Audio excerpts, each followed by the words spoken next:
How is money created? Where does it come from? Who benefits? And what purpose does it serve? What is a money system? What is the money behind the money system? For centuries, the mechanics of the monetary system have remained hidden from the prying eyes of the populace. Yet its impact, both on a national and international level, is perhaps unsurpassed. For it is the monetary system that provides the foundations for international dominance and national control.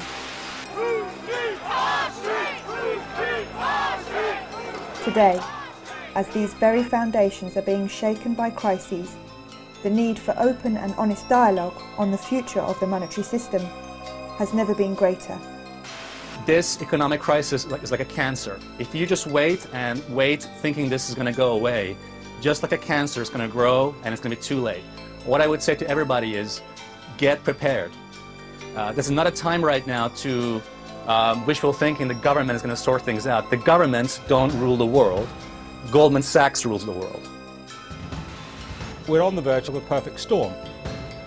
In opposition lie corrupt and entrenched interests that lurk in the corridors of power, for whom there are no reasons to relinquish privileges they feel are justly deserved. Has he got a reform plan for the NHS? No. Has he got a police reform plan? Has he got a plan to cut the deficit? Order! Miss Order! Order! Do you trust the government? Try to calm down and behave like an adult, and if you can't, if it's beyond you, leave the chamber, get out, we'll manage without you. This is about to be put out of its feeding station. There's no coincidence that boom and bust started to become a real cyclical issue around about the 1700s when William Paterson founded the Bank of England. Eat her, now! This is intolerable behaviour as far as the public... No, it's not funny. Only in your mind is it funny. It's not funny at all, it's disgraceful.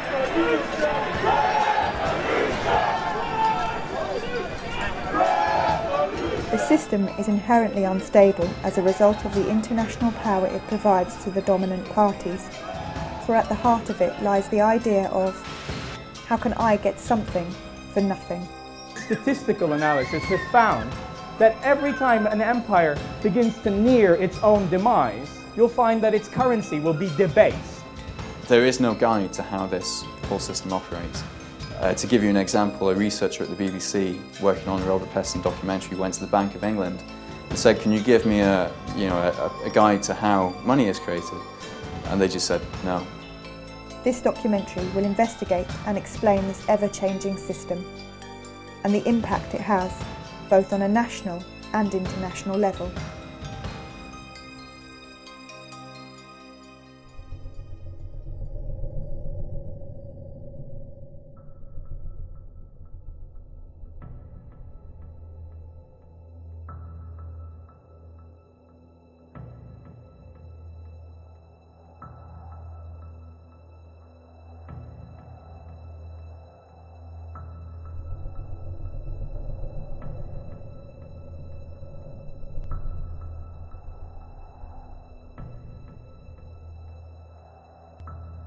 In 2010, the total UK money supply stood at £2.15 trillion. 2.6% of this total was physical cash, £53.5 billion.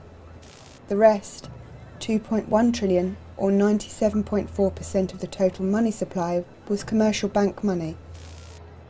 The 3% of money is created through the central bank, and that money, essentially, if you created a £10 note, you could sell that to a bank to put into their ATM, and the bank would have to repay that £10 or buy it for £10. There'd be no interest charged on that money, but that money is then essentially transferred to the Treasury, and it's a form of fundraising for the government. It's called seigniorage.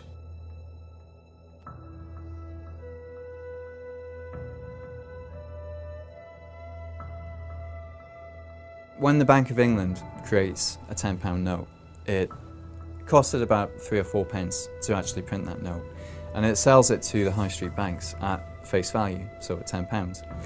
And the profit, the difference between printing the note and actually selling it for £10, goes directly to the Treasury.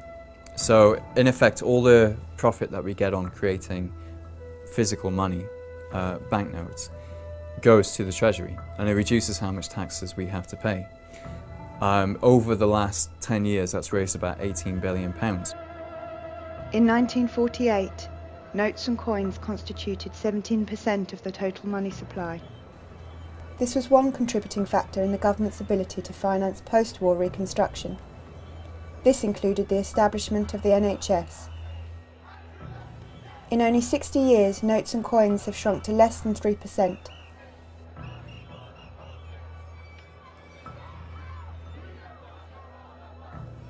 Prior to 1844, banknotes were created by private banks, and the government did not profit from their creation.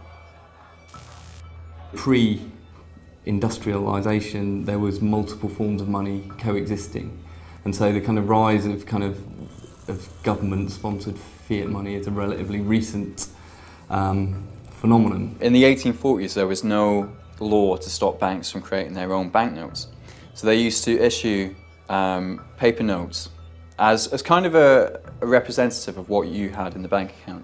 Instead of you taking your heavy metal coins out of the bank and then going and paying somebody with them, you could get your paper which said how much money you had in the bank, and you could give that to somebody and they could use that to go and get the heavy metal coins from the bank. Now over time, these paper notes became as good as money. People would use the paper notes instead of going and getting the real money from the bank. And obviously, as soon as the banks realised that what they were creating had become, the dominant type of money in the economy, they realised that by creating more of it, they could generate profits. They can just print up some new notes, lend it, and get the interest on top of that. And they did that, up until the 1840s. In the 1840s, they pushed it just a little bit too far, and that caused inflation. It destabilised the economy. So in 1844, the Conservative government of Robert Peel actually passed a law that took the power to create money away from the commercial banks and brought it back to the state. So since then, the Bank of England has been the only organisation authorised to create paper notes. Since then, everything's gone digital, and what we now use as money is the digital numbers that commercial banks can create out of nothing. The problem was that they did not include in that legislation the deposits, the demand deposits held in banks by individuals, or electronic forms of money, which essentially what those demand deposits are today. Most of the money in circulation is electronic money, and it's bank demand deposits that sit in our account. So in a way, the legislation needs to catch up with developments in electronic money and the way that banks actually operate. Money held in bank accounts are called demand deposits. This is an accounting term the banks use when they create credit. Banks follow the same process when they create loans. All money held in bank accounts is an accounting entry.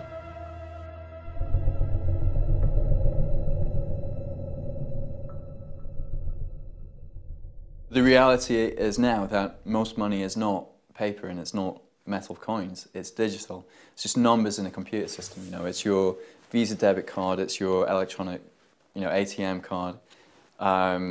It's plastic, it's numbers in a computer system. You move money from one computer system to another, it's all a big database. And this digital money is what we're now using to make payments with. It's what we actually use to run the economy. I think a lot of people in the UK probably think that the government or the central bank is in control of most money in circulation and issues new money into circulation, but that's not the case. It's private banks that create the vast majority of new money in circulation and also decide how it's allocated. The official terminology for this accounting entry is commercial bank money. When banks issue loans to the public, they create new commercial bank money. When a customer repays a loan, commercial bank money is destroyed. The banks keep the interest as profit. There's a lot of misconceptions about the way banks work. There was a poll done by the Cobden Centre where they asked people how they thought banks actually operated. Around 30% of the public think that when you put your money into the bank, it just stays there and it's safe. And you can understand why, because every child has a piggy bank where you keep putting money in, and then when it's a rainy day you smash it and you take that money out and you spend it. So a lot of people keep this idea of banking, it's somewhere safe to keep your money so that it's there for whenever you need it. The other 60% of people assume that when you put your money in, that money's then being moved across to somebody who wants to borrow it. So you have a pensioner who keeps saving money her entire life, and then her life savings have been lent to some young people who want to buy a house. But actually banks don't work like that.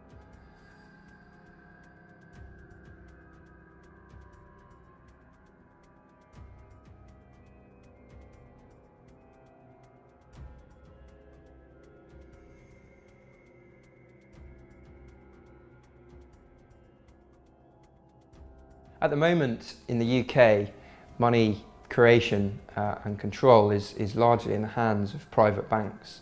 About 97 to 98% of money that's created is created as bank debt money, you could call it, when banks issue money into circulation as loans, essentially. This is a very poorly understood fact. It's not a conspiracy theory, it's not a crackpot theory, it's the way the Bank of England describes the process. When banks make loans, they create new money.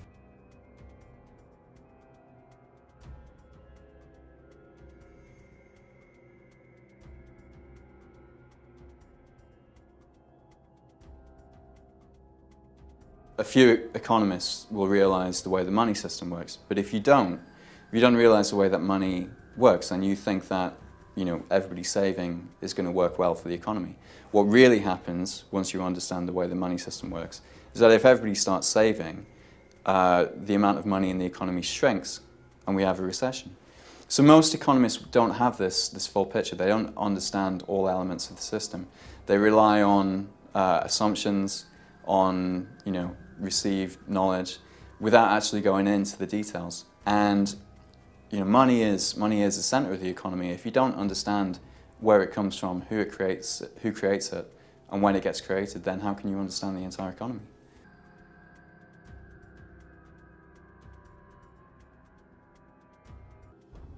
When the vast majority of money that we use now is not cash, but it's electronic money, then whoever's creating the electronic money is getting the proceeds of creating that money. And obviously, creating electronic money is much more profitable than creating cash, because you don't have any production costs at all.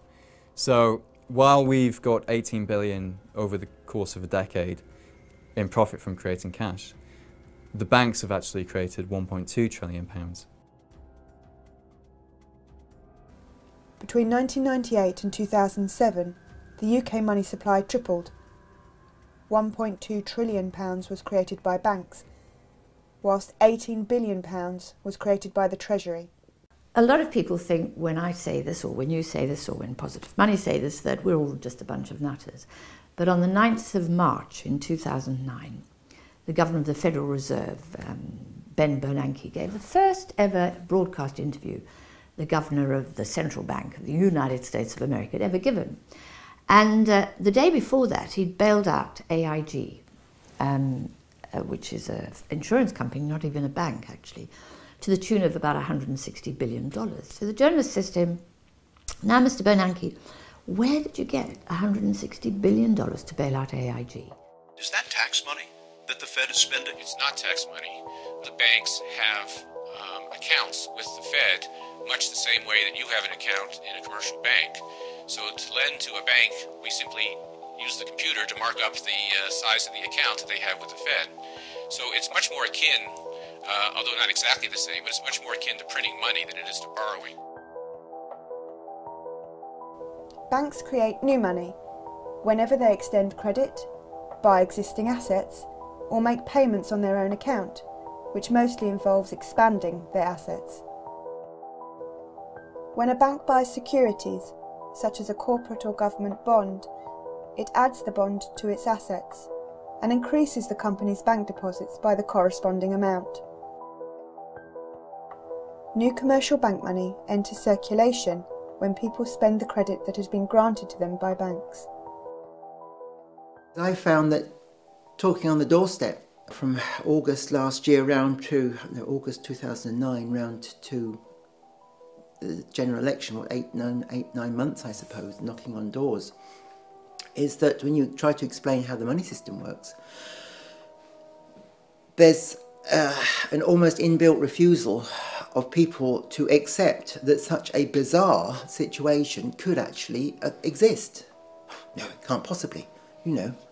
What do you mean? It can't, banks don't create money out of thin air. That's ridiculous. They can't do that. They lend out their depositors' money. Most people have an idea of how money is. They're used to their own way of handling money.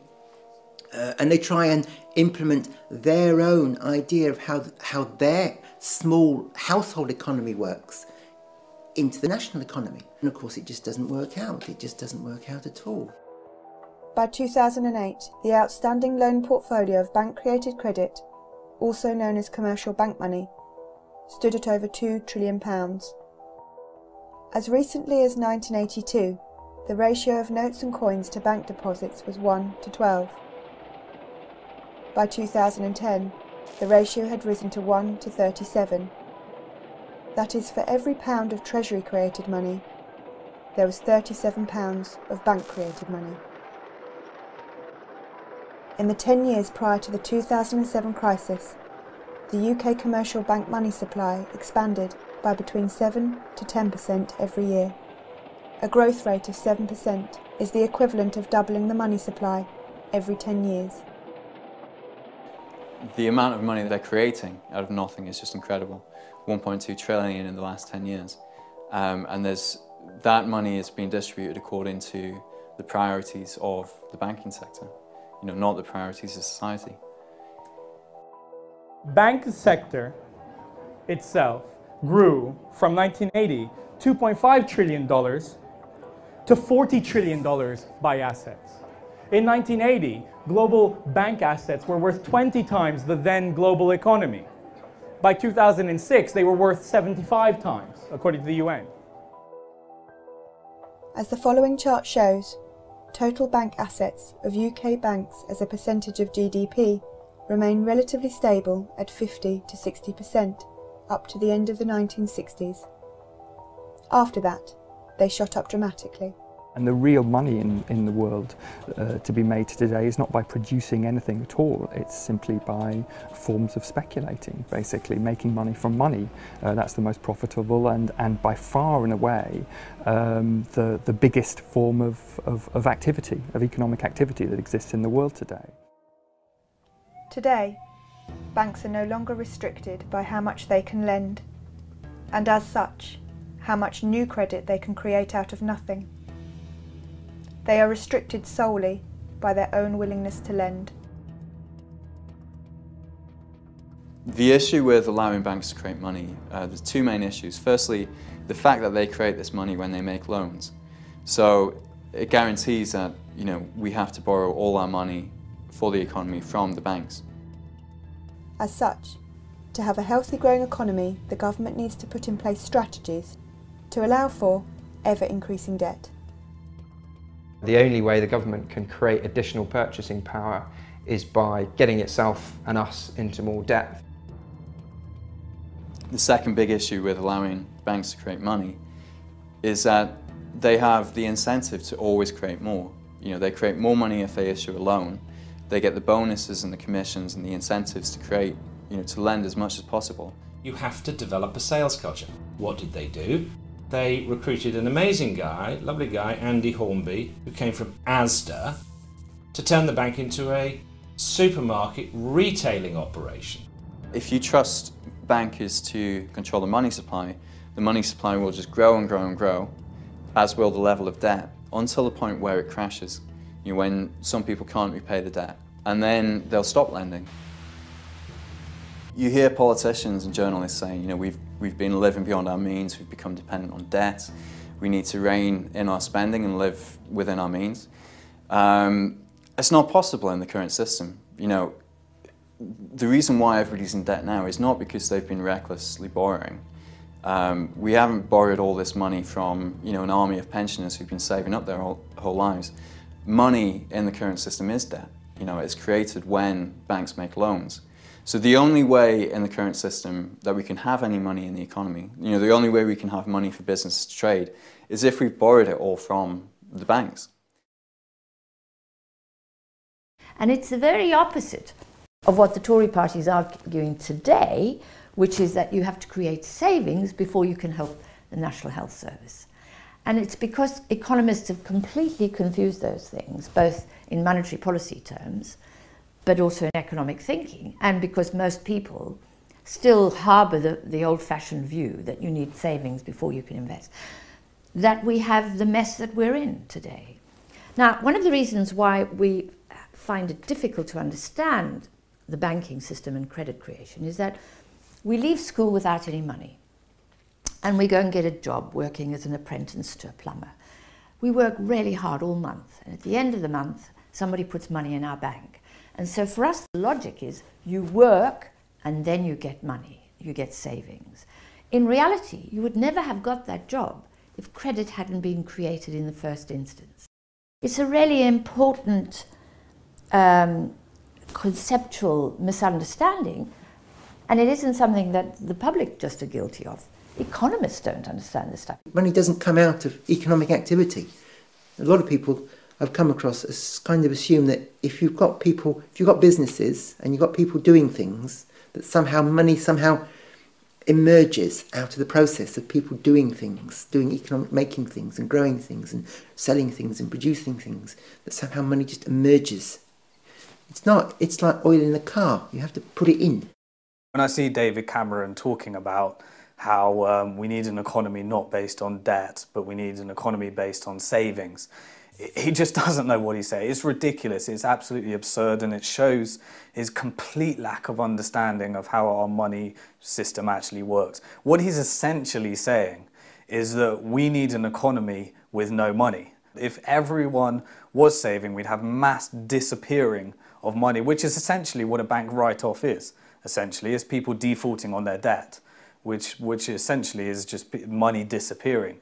But if people weren't taking on the debt, then it's just such a joke. It's such an amateur understanding of how our economy works and how the monetary system works and how money is actually created. So I really do get a laugh out of watching what people are actually saying, and they're all just regurgitating what they've learnt off each other, and you just hear the same things, and it just makes me, it really gets on my nerves when I hear people talking about yeah, we need more regulations, we need to regulate the way banks are actually, and the bonus. It's all just one big smokescreen and working on all the symptoms of a greater disease, which is really, you need to look at the money system, the way money is created, and if we don't want any debt, then we're essentially saying we don't want any money and we want a moneyless economy with the exception of the 3% that's created debt-free.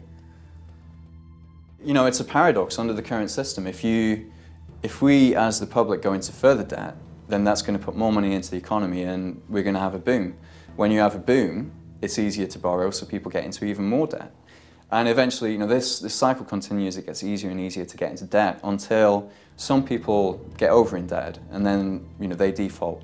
They can't repay their mortgage. That's what happened in, you know, it happened first in subprime America.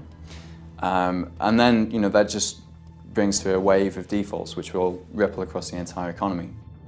The banks go insolvent, then we're into a financial crisis, and then the banks stop lending. And you know, they were excessively lending in the boom, and then they stop lending, and then that makes the recession even worse. People lose their jobs, and then they become even more dependent on debt just to survive, basically. You know, we have a system where we have to borrow in order to have an economy. We have to be in debt to the banks. And that guarantees, you know, a massive profit for the banks. This is the boom-bust cycle. And I have said before, Mr. Deputy Speaker, no return to boom and bust.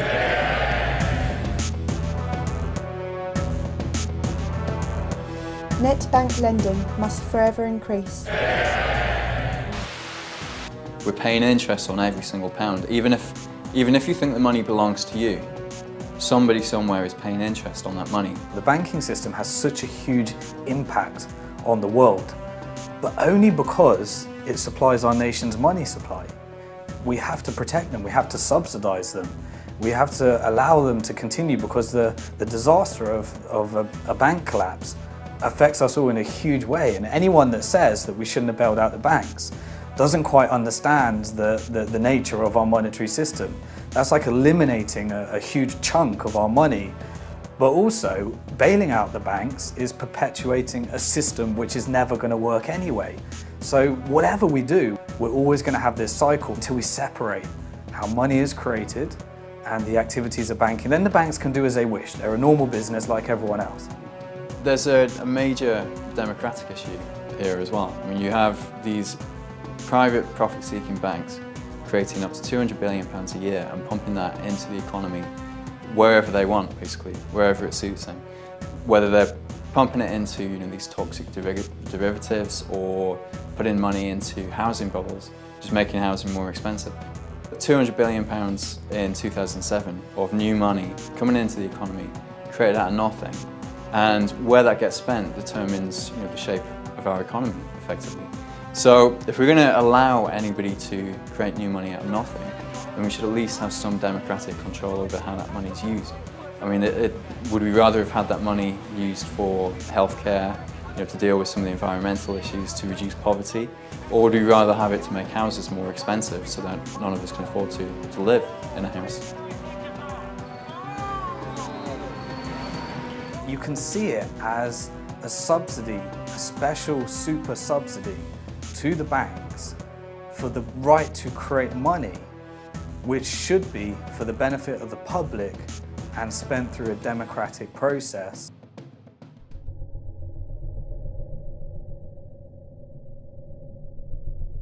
There's also another form of money, which is effectively an electronic version of cash, and it's a type of money that the commercial banks use themselves to make payments between each other. The high street banks don't want to be carrying around huge quantities of money because it's dangerous and it's inconvenient and it's expensive. You have to hire security guards for that type of money. So what they do is they pay each other in what is an electronic version of cash, which in the industry is known as central bank reserves. They keep this electronic cash in accounts at the Bank of England. But as a member of the public, you can't access this electronic cash. You can't get an account with the Bank of England. What they do is they effectively sell this central bank money to the banks. And they do this by creating it out of nothing and using this money to pay for bonds, to buy bonds from the high street banks. So the high street bank will come along with a bond which is effectively government debt, and it will give it to the Bank of England, and in return the Bank of England will type some new numbers into the bank's account at the Bank of England. So effectively they're creating central bank reserves out of nothing. The Bank of England creates central bank reserves by increasing the available credit in the settlement bank's account with the Bank of England. The settlement bank in return posts bonds or sells assets as collateral for the reserves. A total of 46 banks hold central reserve accounts at the Bank of England. Smaller or foreign banks hold accounts with one of these 46 banks to allow them to accept or make payments in pounds sterling. Prior to March 2009, the Bank of England would ask each of the major settlement banks how much reserve currency they needed. The settlement banks would then swap a bond for the reserve currency and agree to repurchase the bond for a specific amount at a specified future date.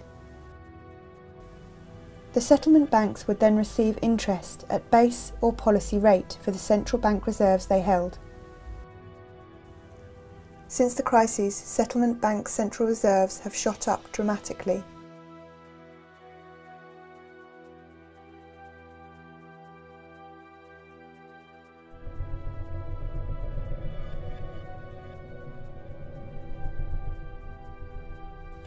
When bank customers transfer funds from their account to another person's account, a process called intraday clearing occurs. The amount of central reserve currency Bank A has at the Bank of England is reduced by the corresponding amount that Bank B receives. This is the importance of central reserve currency to banks. Before the credit crisis, if a bank was short of central reserves at the Bank of England to meet its obligations, then the bank would have to loan reserves from other banks with interest.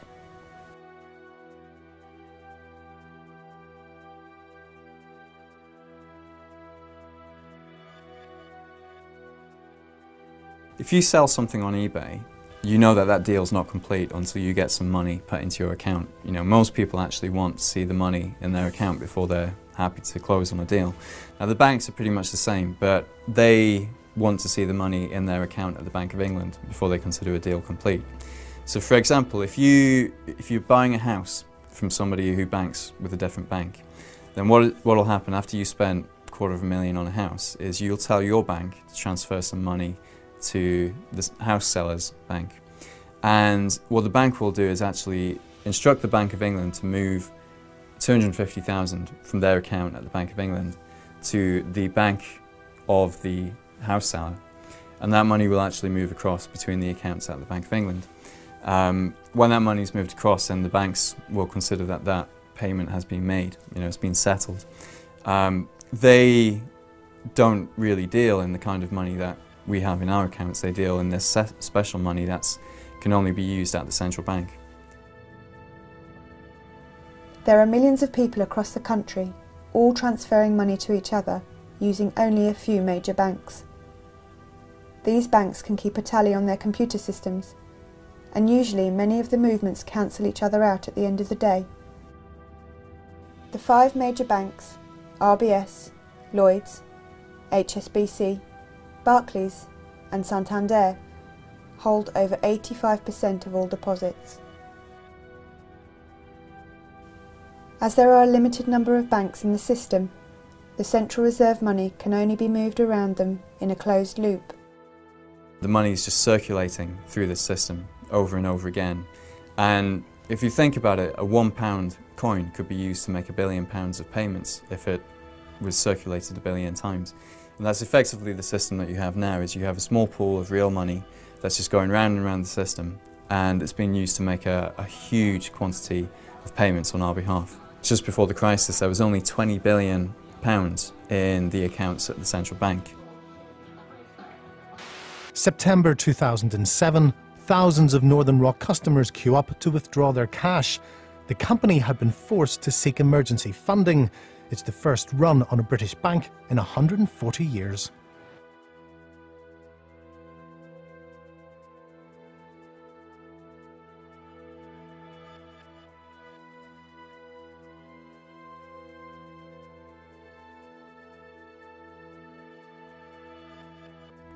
If they don't have enough of this central bank money, then effectively they can't make payments. And if that happens, then pretty quickly the entire system seizes up. So the Bank of England has the responsibility of making sure there's enough of this money in the system. The requirements for banks to hold a specific amount of reserves has changed many times since 1947. At that time, banks needed to hold a minimum ratio of 32% of reserves, cash, or treasury bonds to deposits. In 2006, the corridor system was introduced, in which banks could set their own reserve targets each month. The rules changed again in March 2009, when the Bank of England introduced quantitative easing. Quantitative easing, in effect, gives settlement banks the central reserve currency for free. The central reserve currency is what is referred to as the real money in the fractional reserve model. But the fact is, banks can have as much of this as they want, and central reserve currency itself is a form of fiat money, which is backed by nothing. As a consequence, there is no longer a meaningful fractional reserve.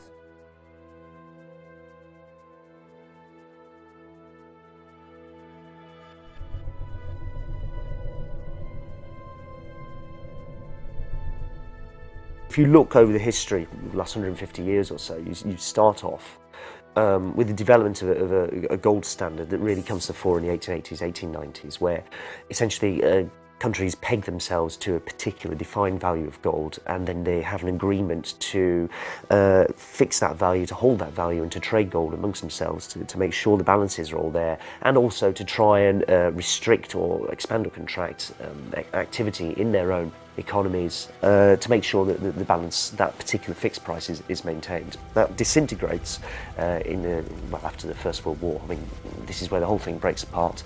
Very major dislocation in the international monetary system at that point. Not really resolved until you get Bretton Woods agreements at the end of the Second World War, in which everything is pegged to the dollar and the dollar is pegged to the gold. So you're kind of one remove from gold backing, or saying that there is a definite, sort of solid commodity money behind the paper money and the credit money that we're all using over here. You're kind of one remove from it. After Hiroshima, Tokyo wondered when the next atom bomb would fall. They did not wonder long.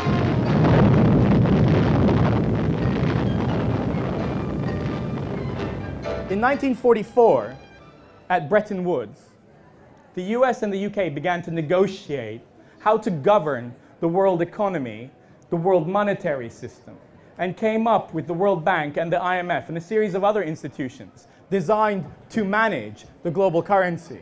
And there was still a gold standard, but this gold standard was going to be tied to the dollar. All of the world's gold had moved from London to Fort Knox, and all of the world's currencies were tied to the dollar. This system was designed to manage the sorts of imbalances, to avoid credit crunches, or for countries, the credit crunches are known as balance of trades deficits, i.e. when they can't pay their bills and their currency collapses. The currencies were managed, and the system was stable, as long as the Americans played the role of oversight. Now, who knows the great story about how that all came to an end? So the quantity of money that was needed to pay for the Vietnam War, that's exactly what I was trying to get at. Oil shocks was another one. That meant that the Americans were no longer respecting their role or playing their role governing the monetary system. They were inflating the value of their own currency, but ostensibly it was meant to be tied to gold and to every other currency. So what did the French do? The French were a little bit worried that President Nixon wasn't entirely honest. And they were worried that that precisely what we described, that Nixon was printing money when he shouldn't have been, was going on. And they were worried there wasn't enough gold to honor the exchange rate of the French franc. So they sent a gunboat to New York Harbor to ever so politely ask for our gold back, please. Did they get their gold back? Go on, guess. They didn't. And the Bretton Woods system came to an end. And this is the point at which we enter the modern era of the financial system.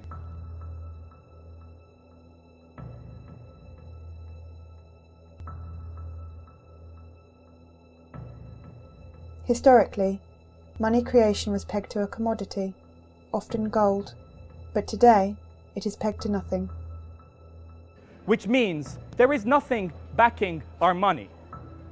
This piece of paper is just a piece of paper. Where does this leave us?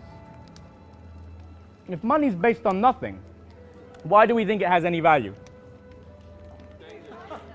Sorry? Because we can still go and exchange it. What? Well, somebody else was going to shout. Great little Latin fact. The word for credit comes from belief. Correct.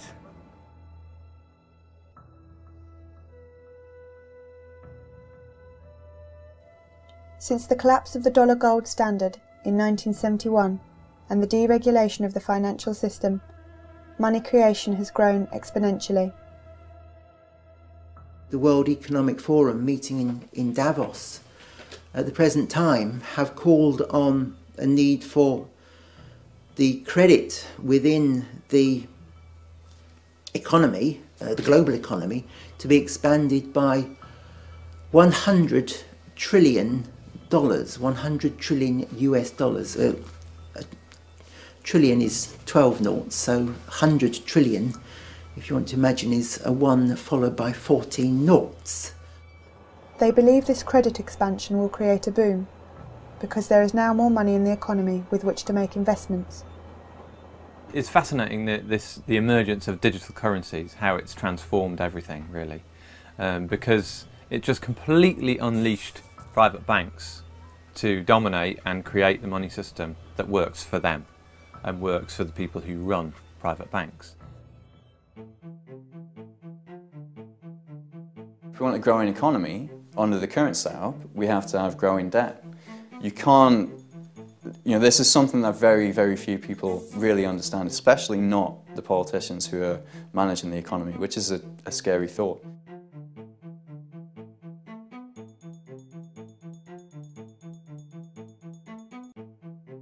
As the money supply grows, more money is available, which can be invested in productive avenues. However, it can also be used to gamble and drive up asset prices.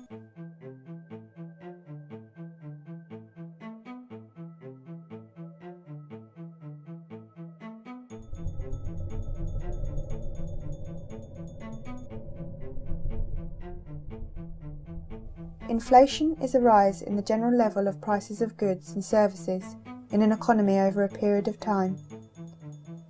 When the general price level rises, each unit of currency buys fewer goods and services. As the money supply grows and there is more currency available, more money is available for investment, which can lead to growth. But more money is also available for purchases of goods and speculation, which leads to inflation. Essentially, inflation is what happens when too much money is chasing too few goods and services. So there's too much money for the actual output of the economy. However, in practice, inflation is much more skewed and complicated. Measuring inflation is not a science, and the way it is recorded poses a dilemma. The Consumer Price Index, or CPI, is measured from a sample of goods and services. Each category of goods and services is given a weighing data, which determines the overall impact of the price data for a specific category. However, this measure is deemed to provide a consistently low figure for inflation. Interestingly, house prices, mortgage repayments, and council tax are excluded, yet apps and dating agency fees are included. The Retail Price Index, or RPI Inflation Index, is another way of measuring inflation and scores consistently higher values than the Consumer Price Index. Recently, many pension schemes have adjusted their annual payout increases from RPI to CPI. This is another cost-saving measure which will leave pensioners worse off in future. The CPI index of inflation is not geared towards providing an accurate picture of inflation and the deterioration in the purchasing power of money.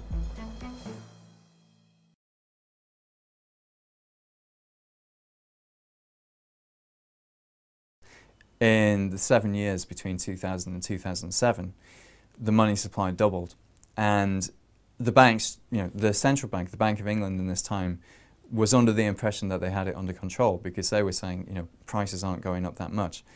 Of course, they were only looking at prices in your local corner shop. They weren't looking at the price of housing, and housing is, the biggest expenditure that most people will make.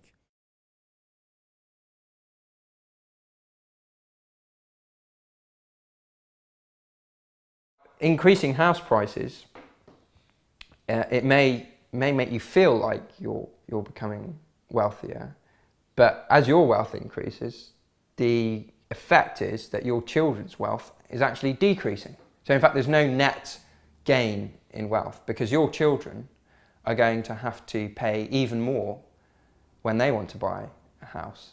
So in effect, there's no kind of net increase. They're going to have to earn even more. They're going to have to go into even more debt. So the rising house prices do not create additional net GDP value to the economy. Actually what they do is they redistribute wealth towards those people who already have houses, i.e. wealthier people, and remove it from poorer people who can't afford to get on the housing ladder. So it's another example of a very regressive policy, actually, to allow house prices to simply inflate. It makes everybody feel kind of like things are going well, and people spend more money on other stuff, they take equity out of their houses, but it's not creating new jobs, it's not enhancing the quality of the economy, it's not helping our balance of trade, it's not helping the public deficit. It's a zero-sum game. As of August 2011, 85.5% of consumer bank lending was secured as mortgages on dwellings. If you have somebody creating money that can only be spent on one thing, which is housing, then the price of that thing is going to go up. Between 2000 and 2010, they created over £1 trillion of new money, £500 billion just in the 3 years before the crisis. That's why house prices went up the way they were. There's nothing, special about houses. It was just all this funny money being pumped into that market. If money is spent into the economy, into a lot of money goes into houses, for example, into mortgages, that's an increase in the amount of money in the economy without a corresponding increase in activity, in output, in GDP. It's non-GDP based spending.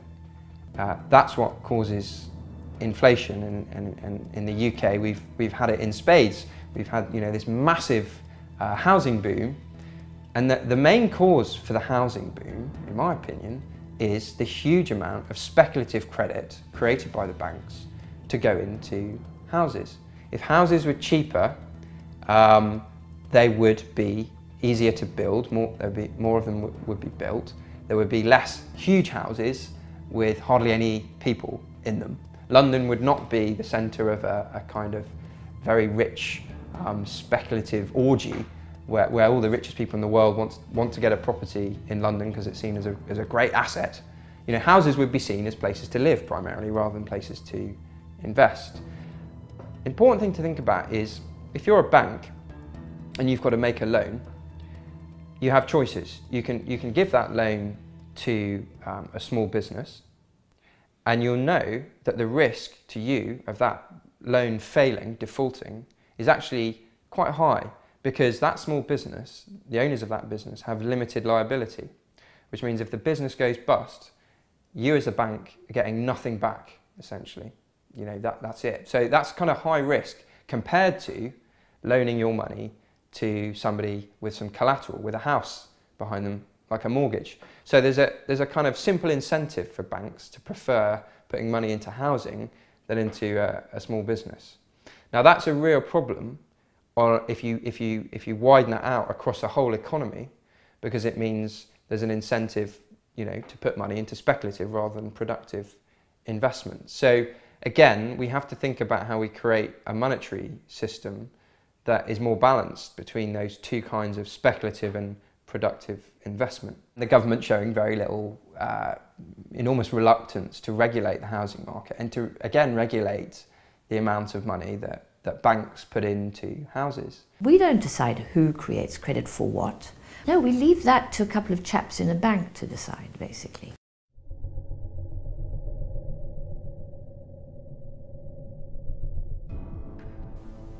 A bubble occurs when there is very high inflation in the price of a specific good or service over a short period of time.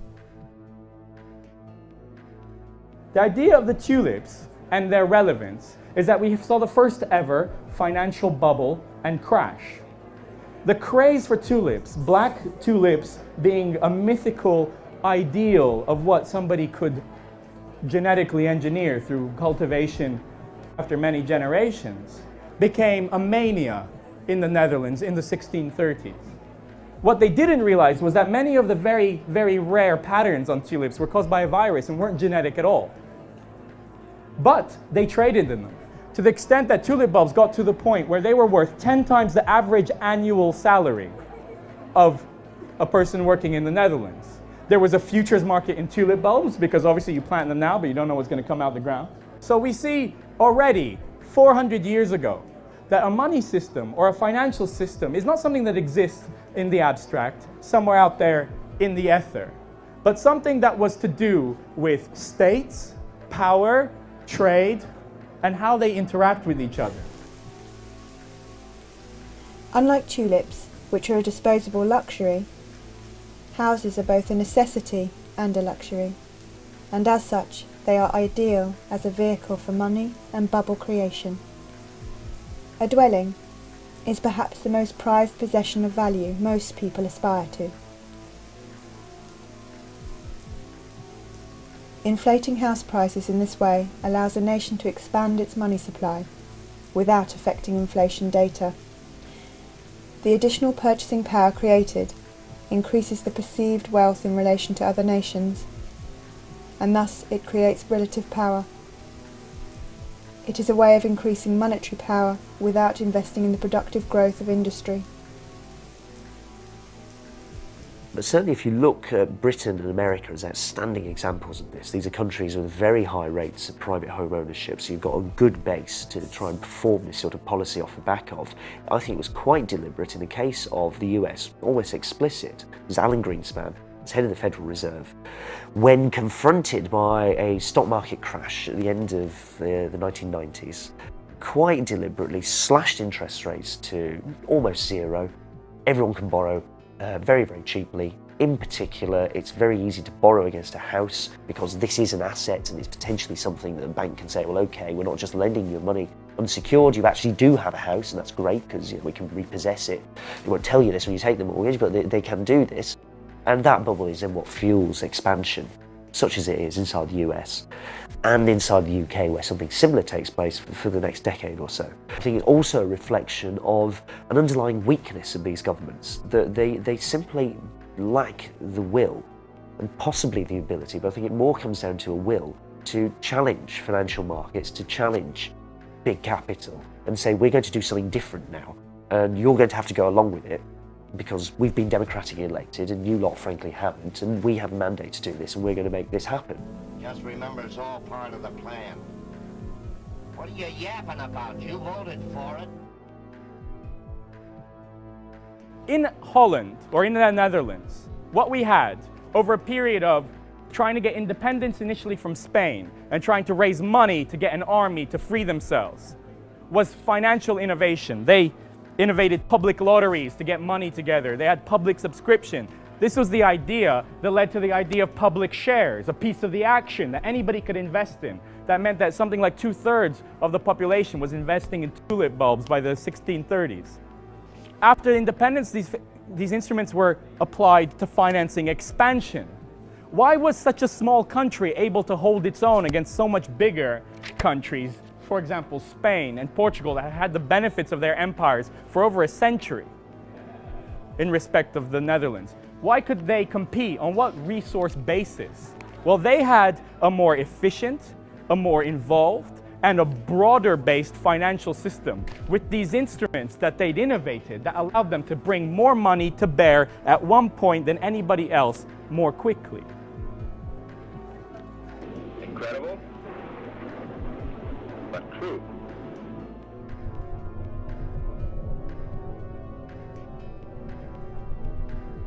Now, inflation can be avoided if the amount of money that goes into the economy is regulated in a way that it doesn't exceed the actual activity that's happening in the economy. Now, the best way to do that, in my opinion, is to make sure that money is issued into the economy only for productive investment, for productive goods and services. So money goes in to help a small business start up, which creates jobs, which creates additional purchasing power, which means there's no inflation. During their history, almost all central banks have employed forms of direct credit regulation. The central bank would determine desired nominal GDP growth, then calculate the necessary amount of credit creation to achieve this, and then allocate this credit creation both across the various banks and type of banks and across industrial sectors. Unproductive credit was suppressed. Thus, it was difficult or impossible to obtain bank credit for large-scale, purely speculative transactions, such as today's large-scale bank funding, to hedge funds. The World Bank recognised in a 1993 study that this mechanism of intervention in credit allocation was at the core of the East Asian economic miracle. There's all sorts of things that governments have done in the past, very successfully in a number of cases, and often not unsuccessfully in this country, but you know, the examples that spring to mind, like South Korea, Japan, often in East Asia, where governments have been quite targeted about how they're going to rebalance the economy and picking sectors and deciding where the investment should take place. I think that has to start happening in the UK because we're in a demand-side recession rather than looking at a crisis of supply. You have to have a system where credit is put into productive avenues, where credit is put into building high-speed rail links, where credit is put into building houses rather than giving people money to inflate the price of houses. So it's quite simple really in that way, and the current system is simply set up not to do that basically. The creation of money by private banks for non-productive usage causes real inflation, and as such it is a tax on the purchasing power of the medium of exchange.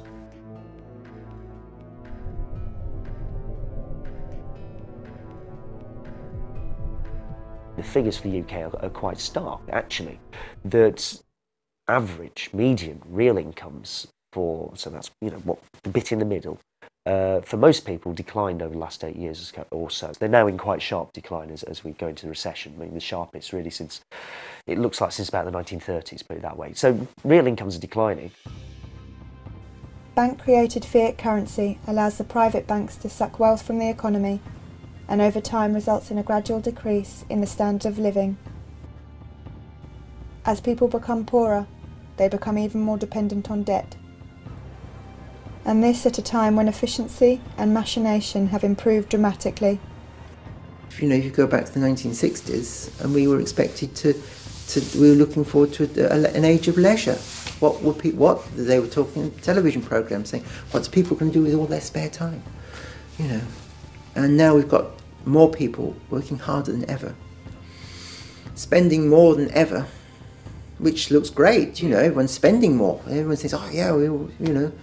But if you're not actually benefiting from what you're spending, if you're having to spend the money on childcare costs, on commuting costs, you know, and so forth, just, you know, the costs that people didn't in the past used to have to pay, because, you know, you could walk to work and, you know, one member of the family was able to stay at home and be a permanent homemaker, then you're not actually any better off. You know, everyone's under such enormous pressures nowadays, you know. I am conscious that, say, my 4 nephews and nieces are facing difficult times. They're just going to find themselves having to work, you know, very hard just to keep a roof over them, just to get a roof over them, just to keep a roof over their head. People are getting poorer in real terms. It's because prices are always going up, because all this new funny money is being pumped into the system by the banks, and they're creating it all as debt. So at the same time as prices are going up and things are getting more expensive, we're getting further and further into debt, and you know, our wealth and the return that we get from actually working is getting less and less all the time. I mean, you can't deal with poverty when you have a financial system and a money system that distributes money from the poor to the very rich. Any distribution that you try and do in the opposite direction is, you know, it's effectively pissing in the wind. If you look at issues like, you know, increasing inequality, one obvious way to tackle inequality is to have, say, for example, a redistributive tax system. You know, you tax the rich, you give some money to the poor, you move a bit of money down the scale. That's all very well, but if you completely overlook the fact that there's another redistributive system which is taking money from the poor and giving it to the rich, then you're not really going to tackle this inequality. And the way a debt-based money system works, it guarantees that for every pound of money, there's going to be a pound of debt. Now that debt is typically going to end up with, you know, the poor, the sort of lower middle classes. Those people end up with the debt, and they end up paying interest on that money, which then goes back to the banking sector and gets distributed to the people working in the city or in Wall Street. And what this system does overall is it distributes money from from the poor to the rich, essentially, distributes money from the poorer regions of the UK back to the City of London. And it also distributes money from all the small businesses, all the little factories around the UK, and distributes that money back into the financial sector. We have a system whereby the activity of actually supplying occurs under the very same roof as the same organisation that's responsible for profiting from putting together borrowers and lenders, i.e. a bank. So a bank creates our nation's money supply as well as making loans for profit. The government cannot allow the banking system to fail, because if it did, over 97% of all money would disappear. This is why, in the event of a crisis, the risk is transferred to the taxpayer. But even during normal times, banks receive numerous guarantees and benefits beyond the right to create money. Bill, by the way, I know the Bank of America is a very big bank. It happens I've got $32 there myself. Now, just between us, what assurance do I have that this money is safe? Well, all deposits up to $10,000 are assured or insured by the federal government in Washington. That's my guarantee, huh? Yes. Have you heard that the federal government is about $280 billion in the hole? Banks receive large safety nets from the government. The taxpayer guarantees £85,000 as deposit insurance, and the Bank of England provides liquidity insurance in case a bank runs out of reserve currency.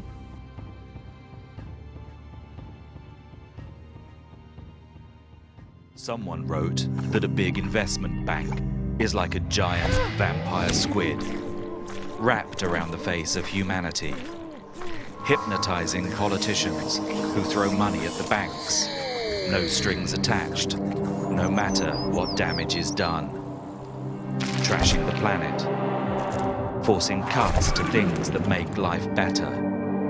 Goodbye schools, goodbye playgrounds, goodbye jobs. The bankers that we bailed out then gave themselves bonuses that were bigger than the first wave of public spending cuts. Britain alone gave the banks more money than it cost to put a man on the moon, 6 times over. Where did our money go? Who let the banks get away with it? Why? Can vampire squids ever be useful? No government yet is brave enough to tame them. Perhaps they need a plan.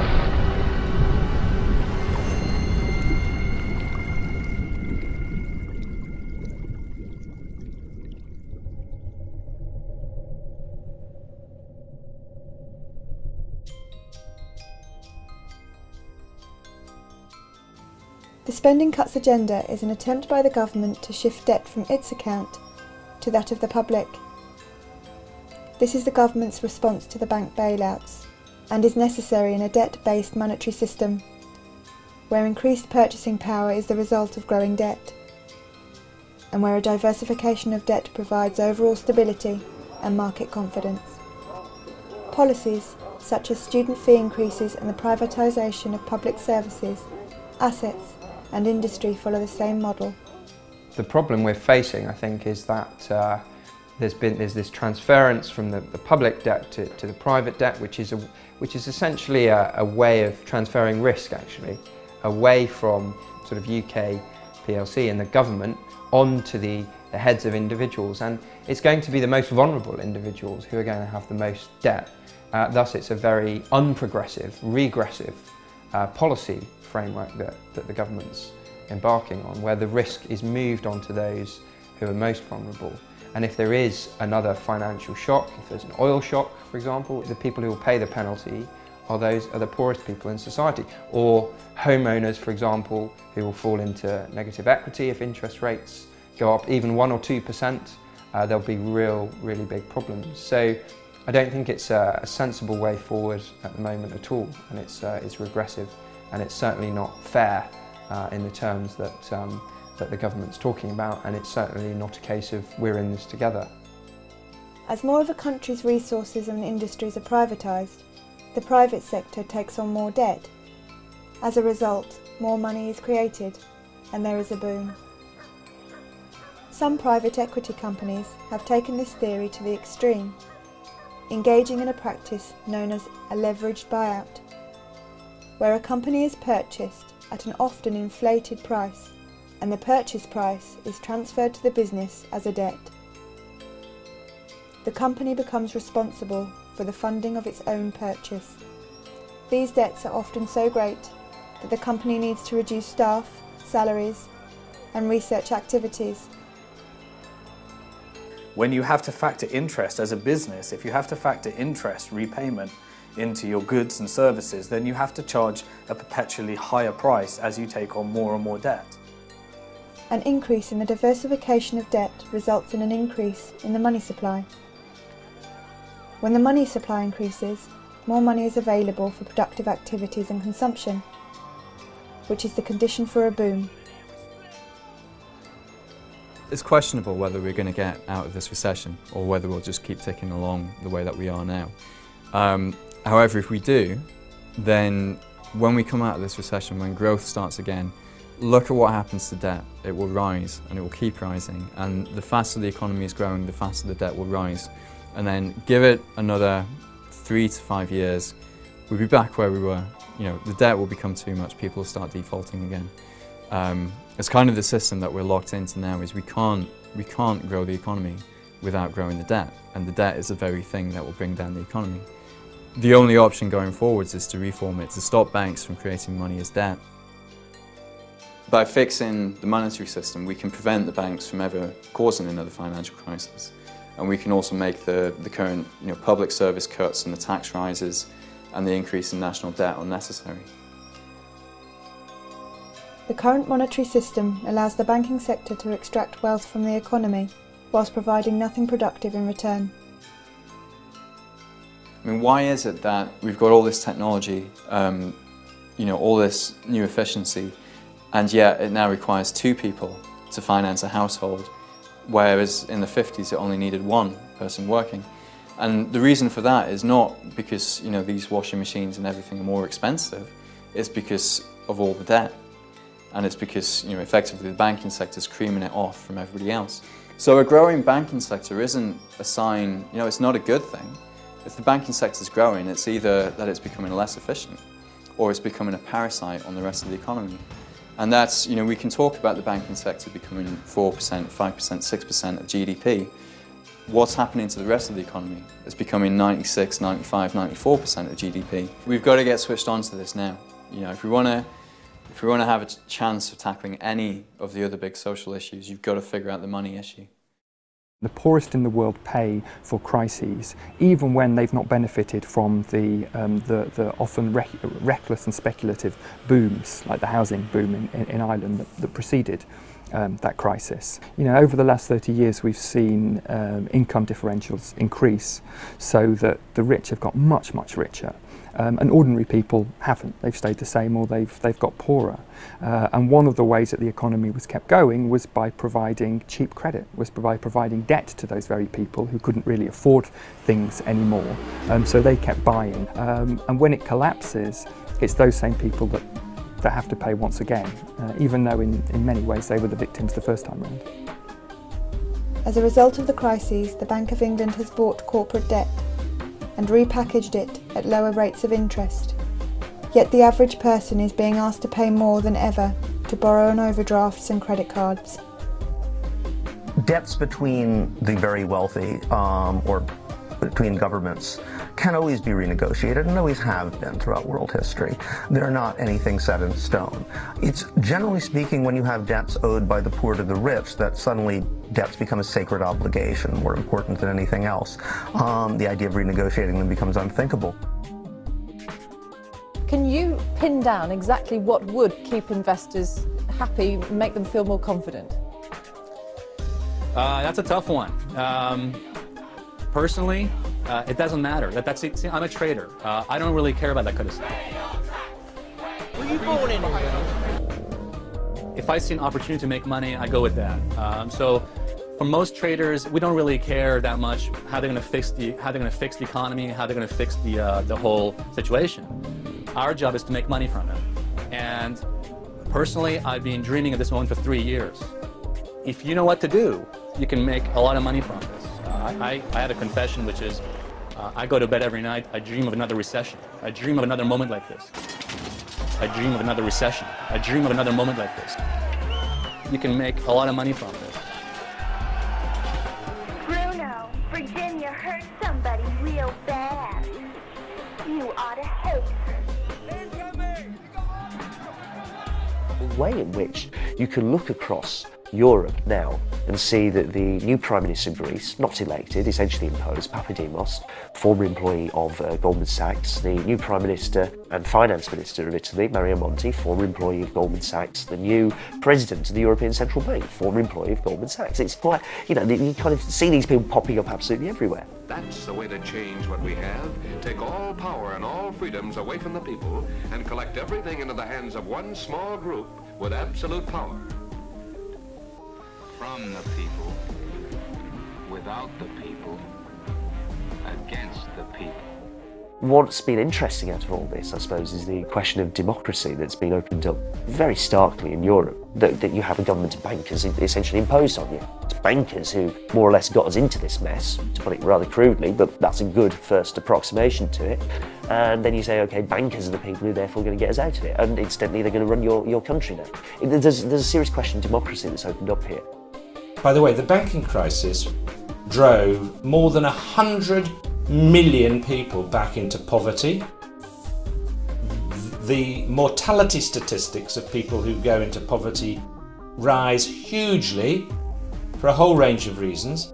So the banking crisis isn't just about becoming poorer, it was about killing people as well. And guess what? We haven't really got to the bottom of it. We never held anybody to account, and we haven't done the radical reforming job that we really needed to do, because we mistakenly thought if we destabilise the position any further, it'll make matters worse. And guess who took the decisions? All the people who were there in the first place. I think you ought to know that the business of one of these businessmen is murder.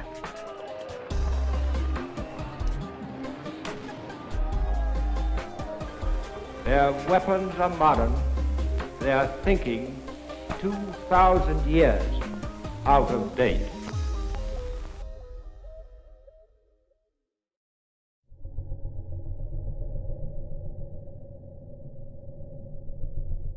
The way that money works and how we use it to do certain types of transactions can be really very important in terms of how over time it steers society in certain directions.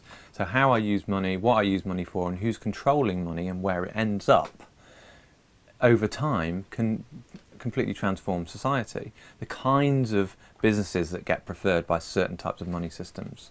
So at the moment we have a money system that prefers larger businesses that can take a lot of their wealth offshore because that's more efficient for them to do that.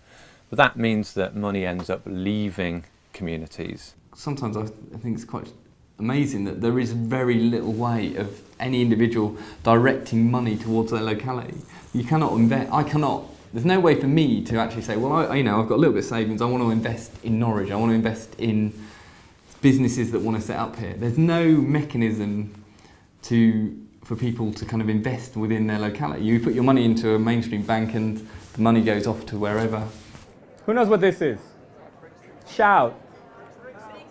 Bricks and pound. Who knows what it is? It's worth £1, this one, so it's exchangeable for £1 Is this money? Yes. On what basis? People accept it. There's over 200 shops, independent traders. So it represented something, like we've agreed. We can choose to represent it to be something, and that depends on our mutual consent.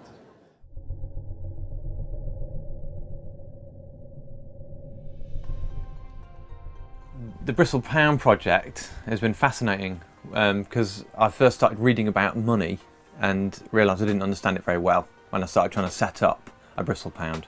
So it's been a bit of a journey for me, and I think everybody else who's been doing it. We can actually build our own currency systems which work to improve the relationships between people within communities, where the people work and share a lot of the economic benefits from the wealth they're creating. And they're constantly using that wealth that they're creating to build positive relationships with other people within that area.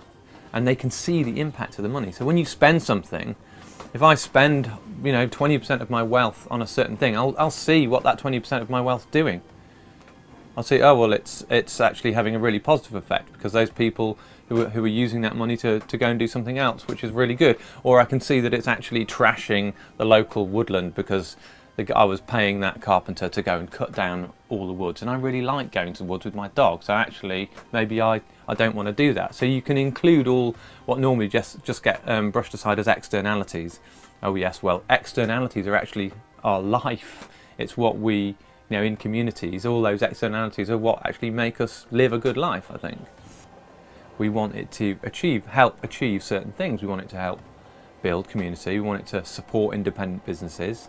We want it to help preference them over big transnational corporations, because if they've got hold of their money and they can use it with each other, then it doesn't disappear up out of large management structures and go offshore and end up in an account in the Cayman Islands. When we talk to businesses, actually, they get it pretty intuitively.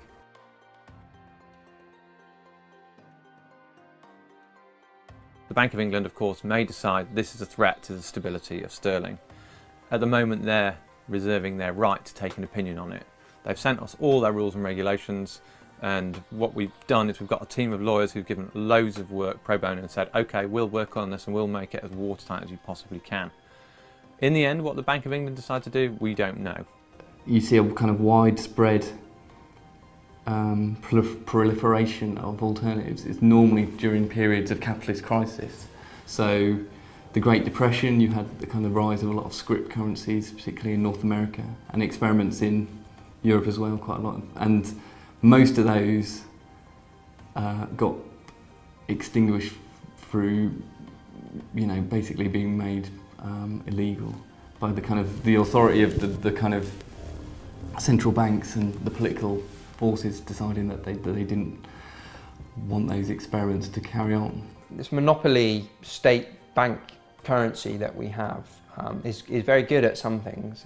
It's very easy to trade internationally with it. It helps big businesses, it cuts down their transaction costs, but it's not so good for independent businesses and it's not so good for localities. So if we have a money system where the rules value community and connection between people within communities, over time you build up a better and a more wealthy basis for a diverse local economy.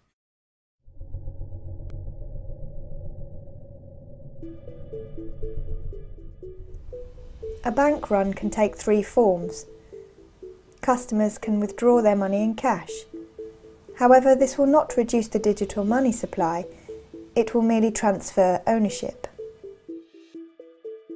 Or they can shift their money from the large institutions to smaller, more ethical banks, such as credit unions, mutual banks, or independent building societies.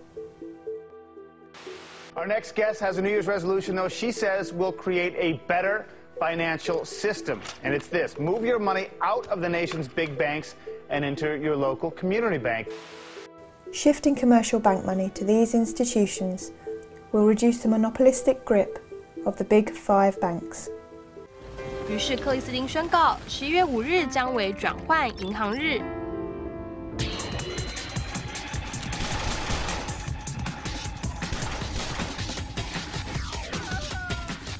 银行用户誓言在当天关闭他们的银行户头，并将存款存入信用合作社。The third type of bank run is the international bank run. According to at least one US senator, this is what caused the September 2008 meltdown.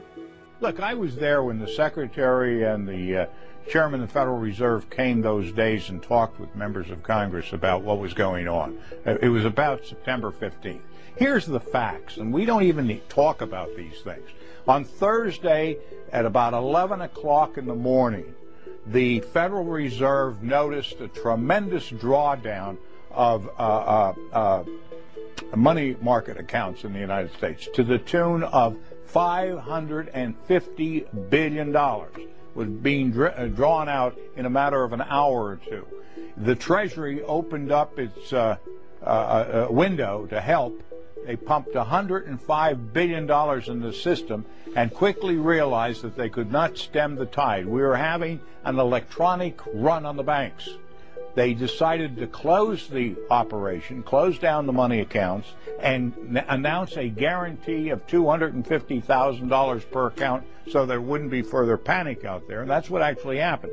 If they had not done that, their estimation was that by 2 o'clock that afternoon, $5.5 trillion would have been drawn out of the money market system of the United States, would have collapsed the entire economy of the United States, and within 24 hours the world economy would have collapsed. When money is withdrawn internationally from one currency to another, the reserve currency shifts from the national bank of one country to the reserve account of the foreign bank. Foreign banks have relationships with local banks that allow them to hold foreign reserve currencies whilst not being a part of the central bank scheme at the local central bank. For example, when £1,000 is transferred into euros, a UK bank will agree an exchange rate with a euro area bank, perhaps 1.15 euros to the pound. The UK bank will then transfer £1,000 of the central reserve currency to the UK partner bank of the European bank, whilst the European bank will transfer 1,150 euros of reserve currency to the European partner bank of the UK bank. What happens when currencies and the exchange rate system is no longer managed? What are some of the first consequences? Devaluations, speculation, imbalances, where some countries would accrue more and more and more. What would they accrue? Other currencies. Other currencies. The reserve currency needs to be spent in the country of origin, or exchanged into other currencies. Most foreign banks do not have deposit-taking accounts outside of their national borders, and as such, the foreign reserves they hold do not come back to them in the form of deposits.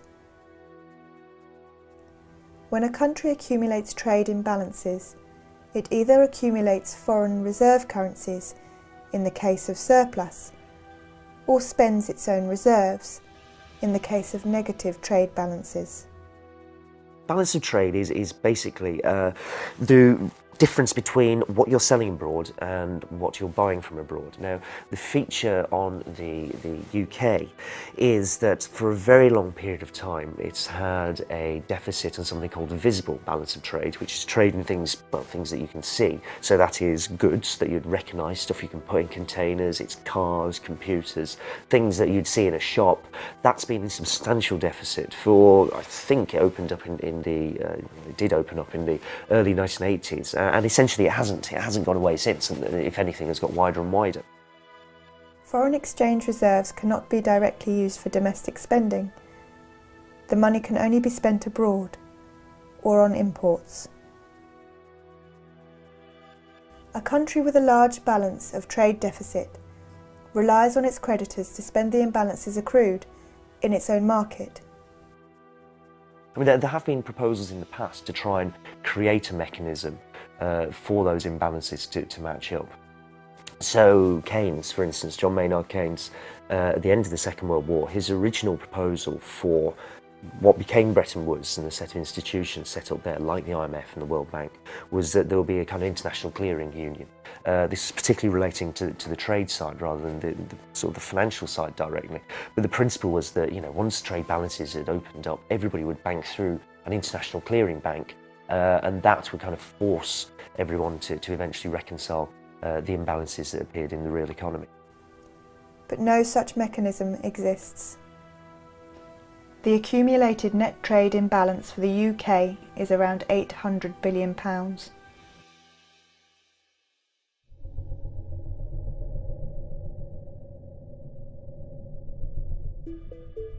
In essence, what has happened is that over many years, some countries have had big trade surpluses and others big trade deficits.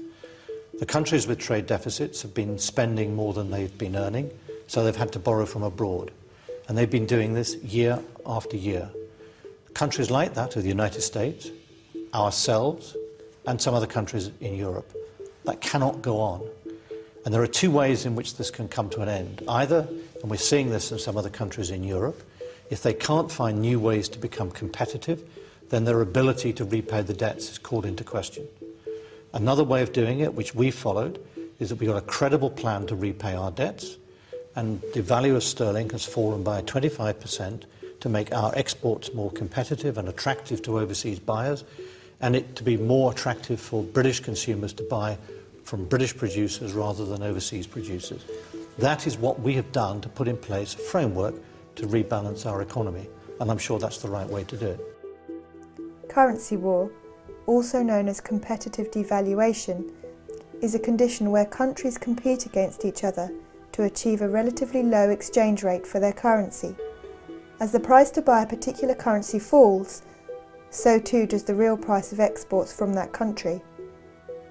Domestic industry receives a boost in demand both at home and abroad. It's made British exports appear rather cheaper, so they've kind of recovered a little bit, but because the rest of the world is now looking really quite ropey, they've started to fall back down again. So what we're looking at is something that almost a kind of anarchy, and in a way, the increasing anarchy. This is what's happened over the last few years, where the Brazilian finance minister has been most vocal about this, talking about currency wars, talking about the desire of national governments when confronted by a major recession. They think if we could export more, we could dig ourselves out of this recession. If we want to export more, we depreciate our currency. That makes our goods cheaper, everyone else buys them, we'll all be better off. Now, the issue here is that if you depreciate, it's like everybody else appreciates against you. Their stuff becomes more expensive, so they're not too happy about that. They also want to depreciate, and this is where you can see a competitive round of devaluations breaking out. To decrease the value of its national currency, a national central bank sells reserve currency into the market. It creates this currency out of nothing by typing numbers into a computer.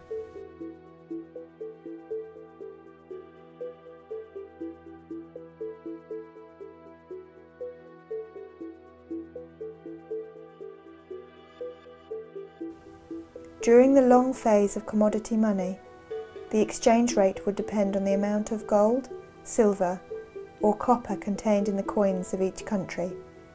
Similarly, after the advent of paper money and the gold standard, the exchange rate depended on the amount of gold the government promised to pay the holder of the banknotes. These amounts did not vary greatly in the short term, and as such, exchange rates between currencies were relatively stable. After the Second World War, currencies were pegged to the dollar, and the dollar was backed by gold. This system came to an end in 1971. So, we have a modern financial system where money is now chaotically organized. There is no exchange rate because there's no gold standard system to sustain. So we don't need it. In fact, we believe the market will resolve all of the problems of exchange. Whether your currency should be worth more than mine is a reflection of your economy relative to mine. And if that changes, the currency and the exchange rate can change. And if we need that to happen, it'll happen magically by the efficiency of market and profit seeking, and you guys know the rest, I think. A currency's value in relation to another currency is determined by the market.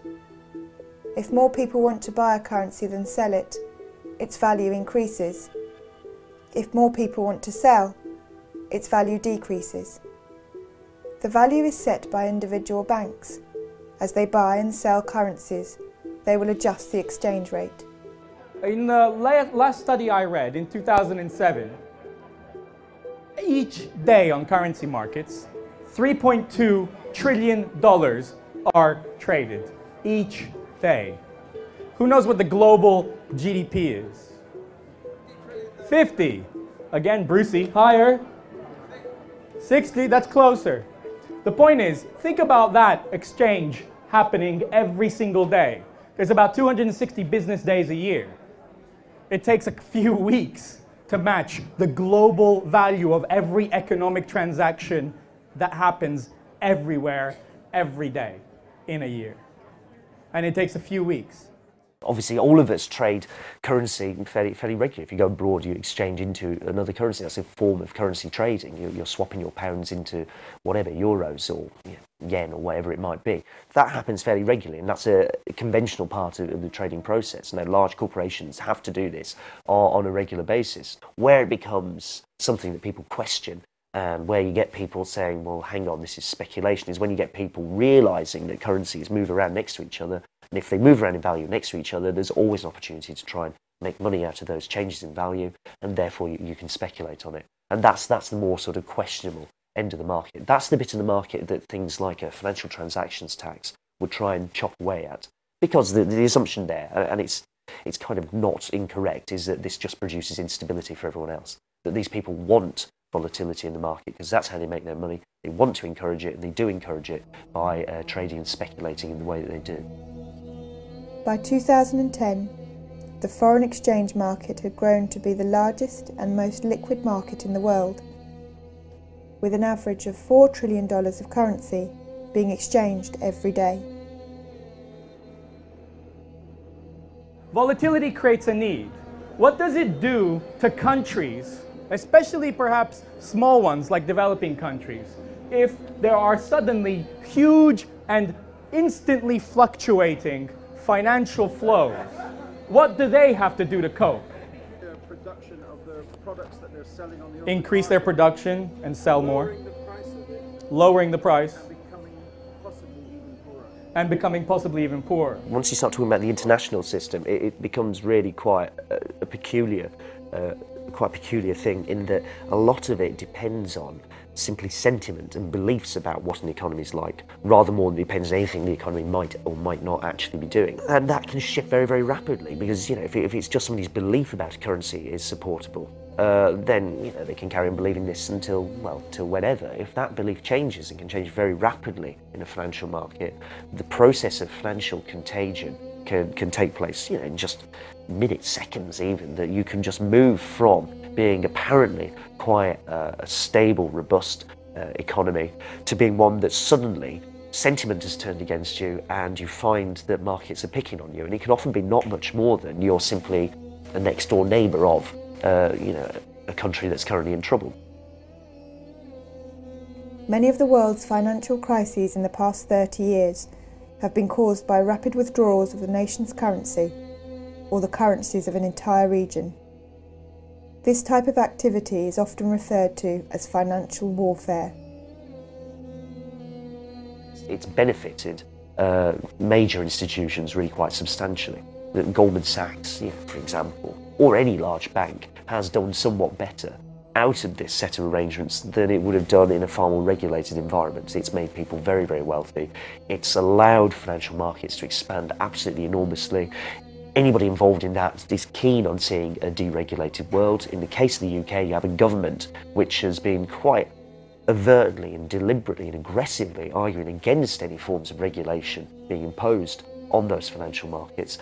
But it's not the case that someone's behind the scenes pulling the strings. It's that this is how the thing works, quite deliberately, quite overtly in front of you. That's the world as it is. It's making some people very rich. They're quite happy with it. I think it is a form of economic warfare.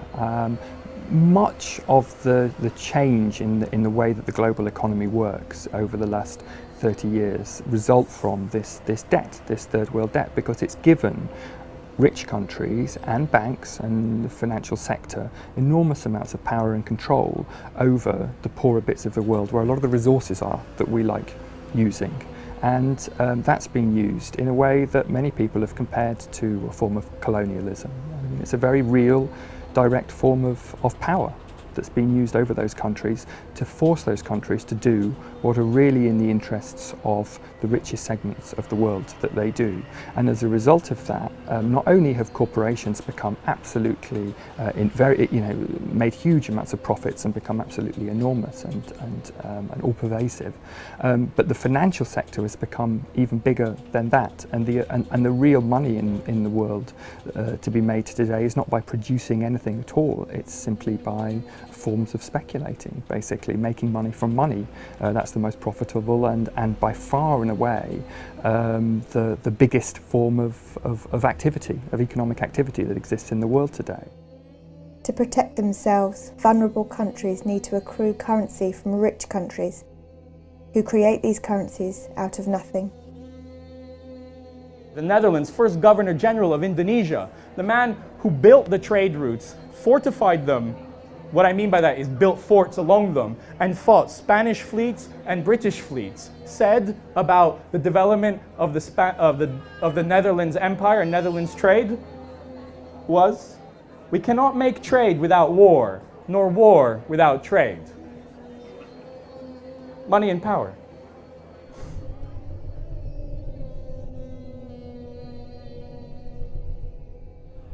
So reserves have become the way in which you can insure yourself against what? Speculation. You said speculation. Speculative attack.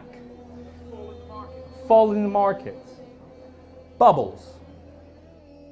When a country succumbs to a speculative attack, it is asked to deregulate its markets and conform its financial system to that of the dominant party. The big problem that's faced by most developing countries who got into a debt crisis was that they were told by the powers that be in the world, the International Monetary Fund, which is in many ways governs the global financial system, that the way to get out of debt actually is first of all to restructure your economy, especially to increase your exports so you're earning more dollars, and then you can pay off your debt, which is normally in dollars or some other foreign currency. Unfortunately, time and time again that was proved to not be the case at all. Actually, countries cut back their public spending to the bone, so they stopped growing, they stopped having any potential for growth, and what they did produce was aimed at the export market, was aimed at creating dollars and so on. So they were paying off their debts, but they weren't developing their own economy at all. They were paying far more in debt repayments than they were spending on health or education or anything else, and their debts just kept getting bigger and bigger and bigger. The country becomes a vassal state, allowing large corporations to exploit its natural resources and workforce.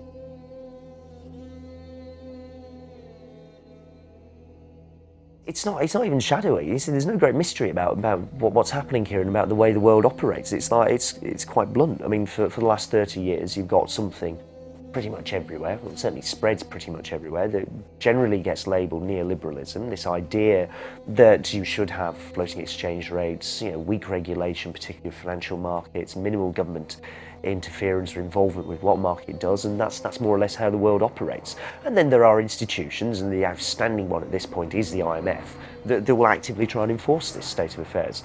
So it's not greatly shadowy, if you see what I mean, that there are people behind the scenes somewhere trying to manipulate stuff. It's actually, this is quite overt. This is happening, and this is how, for my entire adult life, actually, is what it starts to look like. This is how the world has operated, and it's made some people very, very wealthy. It's produced enormous concentrations of wealth.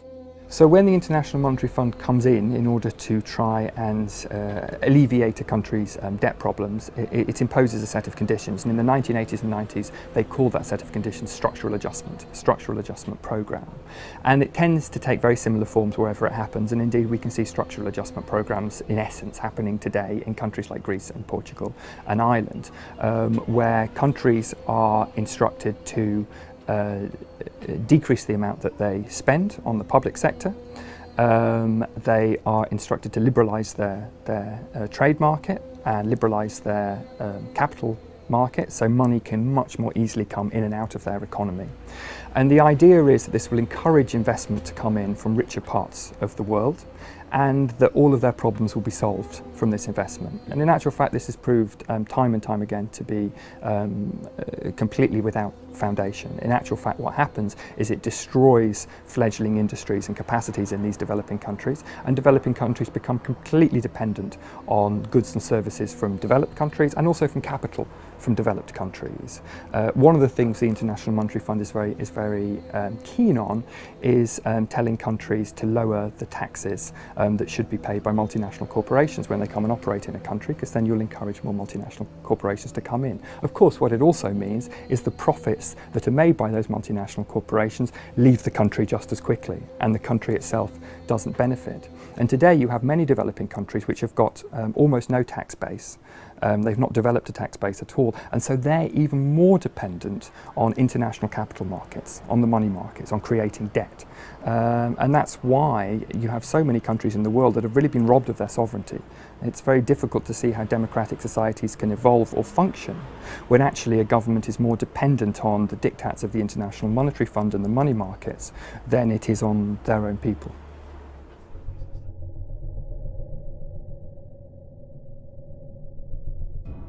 What we've seen since the 1970s is a dramatic increase in a series of phenomena that have had a stimulative effect on the changes in the financial system that have brought us to the gleaming, shining metal and steel business that's over there. In case you don't know, that's the City of London I'm pointing at. To compensate for the lack of a defined, commodity-based value underlying currencies, financial institutions developed securitization as a means to manage risk. You develop securitization as a means to try and stabilize the whole system. This is a set of financial processes and financial innovations that really accelerate from the 70s, 80s onwards. You had a chaotic system that needed to manage risk, and you had to innovate. You needed derivatives, options, futures. You have new markets in volatility management tools. Who knows what the term hedging is? Spreading your risk, managing your risk, insuring against your risk, precisely. Up until very recently, up until the 1960s, the Securities and Exchange Commission would be quite clear that derivatives that weren't based on real products, like agricultural products, so pork belly futures or whatever, would in fact be essentially kind of gambling, and therefore you weren't allowed to trade them. That changes in the 60s, and everybody can trade, currency futures, things that are not based on real products, being traded at some point in the future, but are based on movements of currency prices. Once you have the system of fixed exchange rates breaks down, obviously this thing accelerates enormously. So as you get the rollback of government regulation here, you get the market taking over with its own products here. And the theory is that the market's better at regulating itself, it's more stable than if you have the government interfering all the time. The efficient markets hypothesis, the idea that you set up a financial market, they're fast, everybody in them is well informed, they all keep a very careful eye on what everyone else is doing, it will therefore be very stable and it will reflect real changes in the economy. It's not going to be driven by panics and manias and speculative bubbles. None of this really going to happen. If there is movement up and down, it's because something real is happening and traders and investors in the financial market are responding to it. So that's the efficient markets hypothesis. The practice, and I think what you see in 2008 is a kind of end of that process. The appearance of a crisis so major, the belief that it will simply be self-stabilising and self-regulating really can't carry on. I mean, the practice carries on anyway, but you can't really argue in the same way that you used to, that it's good or it's necessary or this is okay for the world. In the last decade, we had a new innovation, something called the credit default swap, a way of buying insurance against the company you've invested in going bust. And in 2002, they were worth in total less than $1 trillion. In 2007, they were worth $60 trillion. That's 5 years. Everybody's suddenly sitting there and thinking, oh, these CDOs we've made don't in fact provide the kind of stability that we thought. The maths that's inside of them is complete nonsense, it turns out. There's far more risk attached to trying to securitise risk and securitise debt in the way that we have done this than we thought, and we think these things are now worthless. The attempt to get more and more complex ways of regulating and shaping a financial market and trying to make a quick buck out of it as well actually helped produce the opposite effect to what its kind of apologists said, which is that it led to a spectacular crash.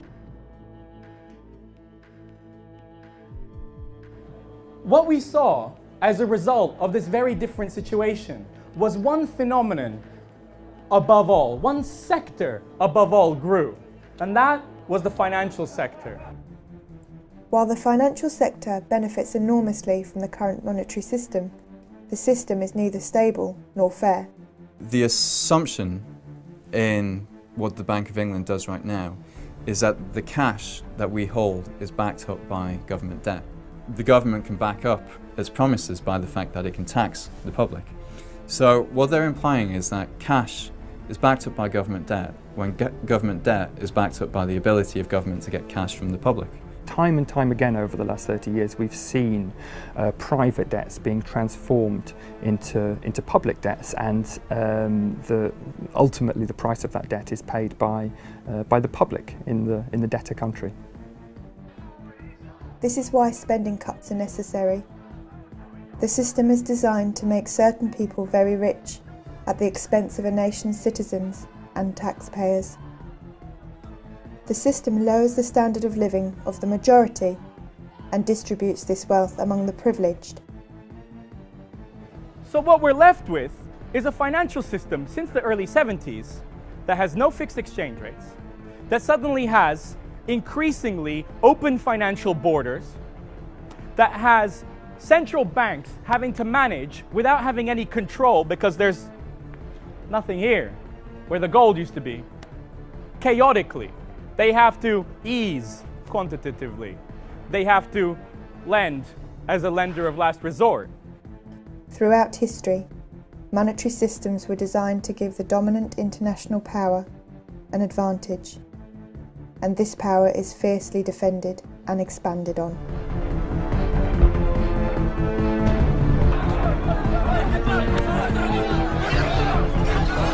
And they flee in terror from an incredible bogeyman. An American flag is burned at the height of the demonstration. Both President Johnson and Francisco Franco were vilified. A new low in public protest added strain on Spanish-American relations. Order in the court! Order in the court! I want Americans and all the world to know. Come on, fire! I want Americans and all the world to know. America has no regard for conventions of war or rules of morality.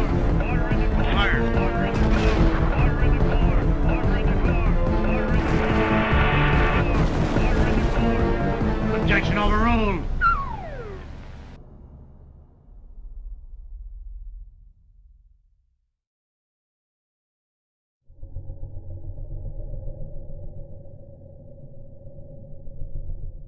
What I would like to see is a new kind of currency that is backed by something that is scarce and that we really need and we really value, something like energy or renewable energy, for example. So a sort of kilowatt-hour backed currency would be very interesting to me.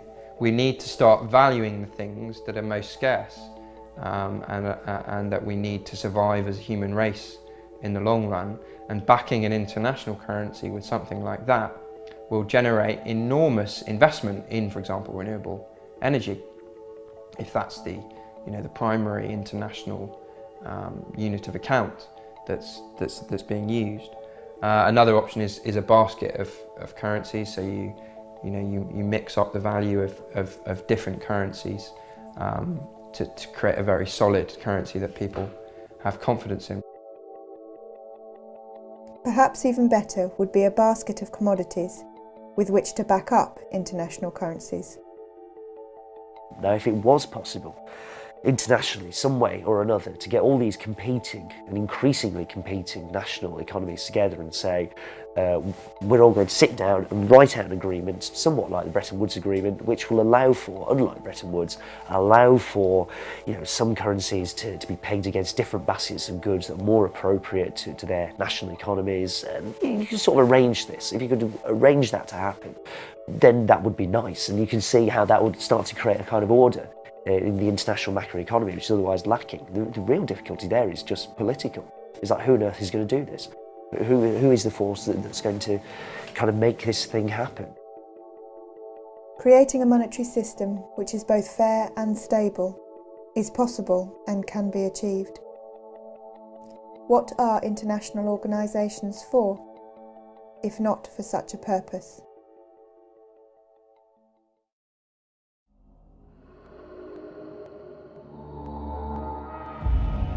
Banks are the most heavily subsidised businesses in the world, specially protected by governments.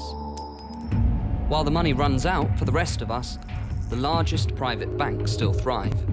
This is because they get the biggest subsidy of them all. The license to print money. Hard to believe? Martin Wolf, the chief economics editor at the Financial Times, said it recently. The essence of the contemporary monetary system is the creation of money out of nothing by private banks, often foolish lending. You heard that right. Private banks create money out of nothing. Then they loan it to us and ask for interest on top. If you've ever wondered why the bank buildings around the world soar higher than any palace or spire ever did, you now have the answer. But the banks don't simply print money using secret printing presses in their basements. They don't have to. Like so many other things these days, printing money has now gone digital. With the popular use of debit cards, electronic fund transfers and internet banking, only 3% of the money in the UK is now made of paper and metal coin. The other 97% is entirely in computers. Electronic money is convenient for everyone, but it's especially convenient for the private banks, since they own, run, and control the entire digital money system. And what do they do with this special privilege? Do they channel new money, the blood supply of the nation, towards the things we need, like hospitals, schools, universities, and public transport? Not if it doesn't make a profit for them. Instead, they use their license to print money to gamble on the financial markets and push house prices out of reach of ordinary people by pumping hundreds of billions of pounds into risky mortgages. This is exactly how the banks caused the financial crisis. And now the rest of us are being asked to pay for it. If we can't afford to run hospitals and build schools, can we really afford to subsidise the financial industry? Should we have to live with less so the bankers can have more? This is ludicrous, and it's time to put a stop to it. The private banks can't be trusted to hold the reins to our entire economy. We need to take away the bank's power to create money out of nothing. This will stop them from causing yet another financial meltdown and allow us to afford the crucial services that we as a society need.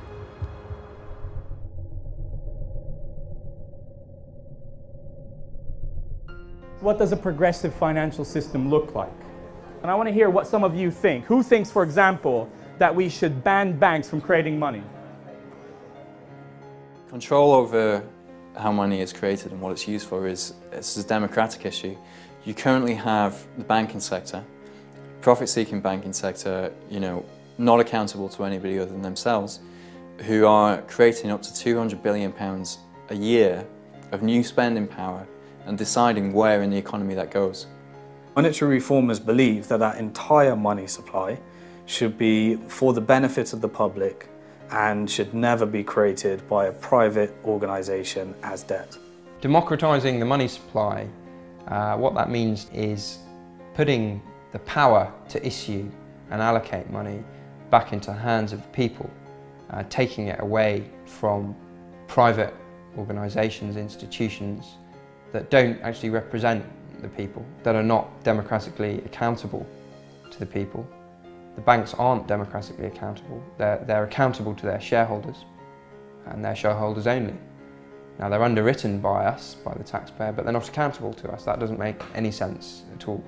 So if you democratise the monetary system, you are subjecting it to the same kinds of discipline as the education system, as the health service, and other key publicly needed services. There's no reason that money should be viewed as any different. It is a fundamentally important service that everybody needs. I can't survive without enough money. Nobody can. So it cannot be controlled purely by this small elite of big banks as it is in the UK. We do need a different system. We believe that the activity of supplying a nation with money should be completely separate from the activity of banking. What we need to do now is update that law from 1844 to make the digital money real money.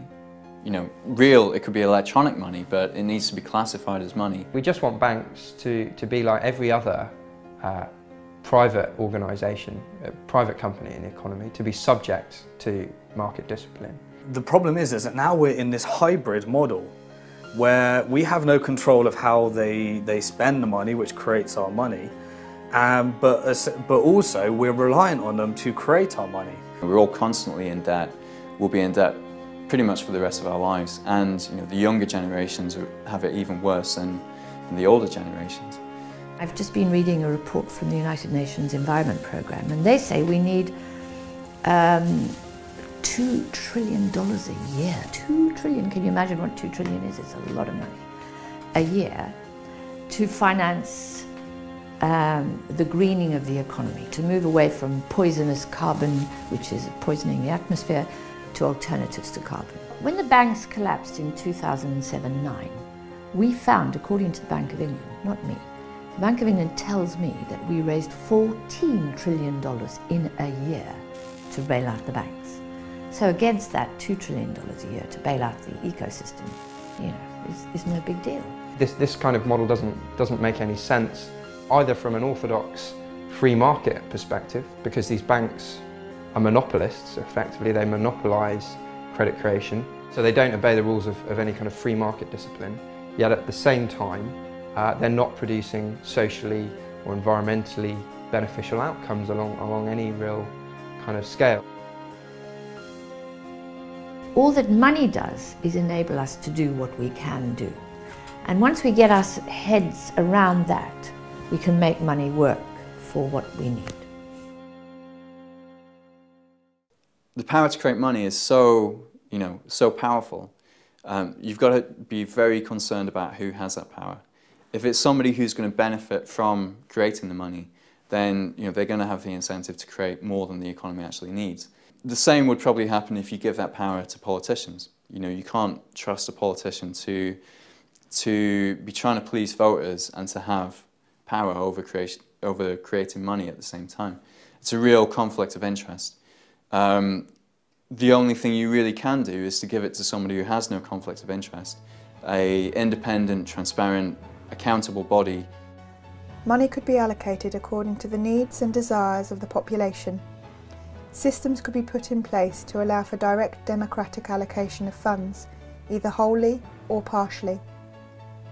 A framework and rules could be established to incorporate up-to-date economic theory into how much money should be created and for what types of purposes. The government would no longer be able to get access to large sums of money to pursue armed conflict if this was not sanctioned by the populace. We would be able to see exactly what they're doing with the power to create money. We'd be able to see how much they're creating and where that money is going. And that's pretty much the only way we can get control over the power to create money and stop it being abused. The Money Reform Party was established in 2005, just after the 2005 general election. The idea of the Money Reform Party was that we would have this basic core issue that people would agree with. They might disagree on other issues, that's fair enough. There are, different ways of going about it, but that was the idea, was to go for what you might call the lowest common denominator, to attract people with disparate views. Getting elected to Parliament is not the issue, it's getting the issue of money reform into the public domain, so that people will begin to talk about it.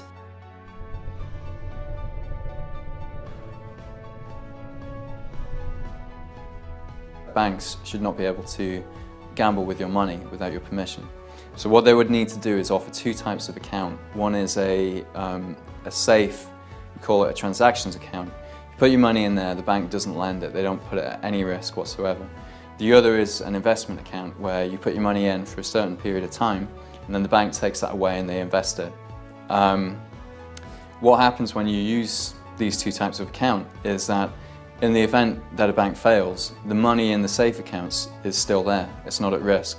So you just move all the safe accounts to a bank that's still healthy. And then those people who put their money in the investment account, they don't lose everything, but they have to wait for the standard liquidation procedure to find out how much of the assets of the banks will be returned to them. And it means that the government then never needs to bail out a bank. Banks can be allowed to fail. The system would actually be how people think it is, that when you put your money in the bank it's really safe, or at least they used to think perhaps before the 2008 crisis. There's a spectrum of opportunities there which we're just not exploring at the moment, and that's That's what's upsetting me, that we're not even experimenting when we know that the system we have now is fundamentally flawed. We've just had the biggest crisis since the Second World War, since the 1930s really. We know we have a system where the creators of money are underwritten by us anyway. It's kind of the worst of both worlds, the situation we have at the moment, which is why we need to start thinking of genuine alternatives. So when we're talking about what life is going to be like in the post-reform system, it doesn't mean that you can't borrow, it doesn't mean that you have to save up for 50 years before you can buy a house. It does mean that you might not be able to buy a house that's 10 or 12 times your income. But on the flip side, it means that the house that you want to buy probably shouldn't cost you 10 or 12 times your income. Houses should be affordable, as should everything else. You'll still be able to get a mortgage, you'll still be able to get finance for a car, businesses will still get investment. It just means that debt won't be such, it won't be so high, it won't be such a huge feature of people's lives.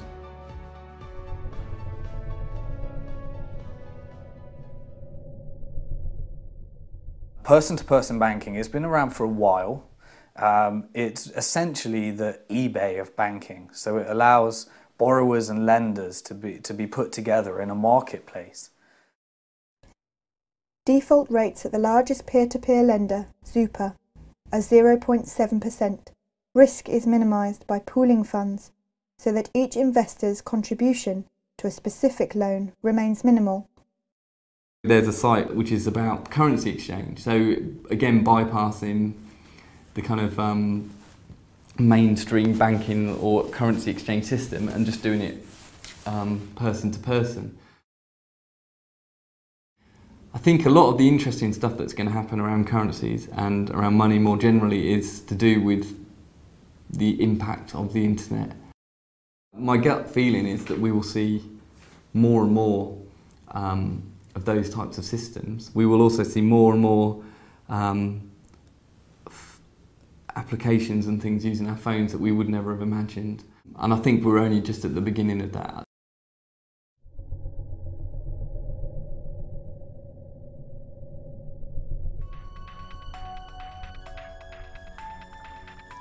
The issue of monetary reform has historically been a very sensitive issue because of the incredible power, wealth and privileges it bestows.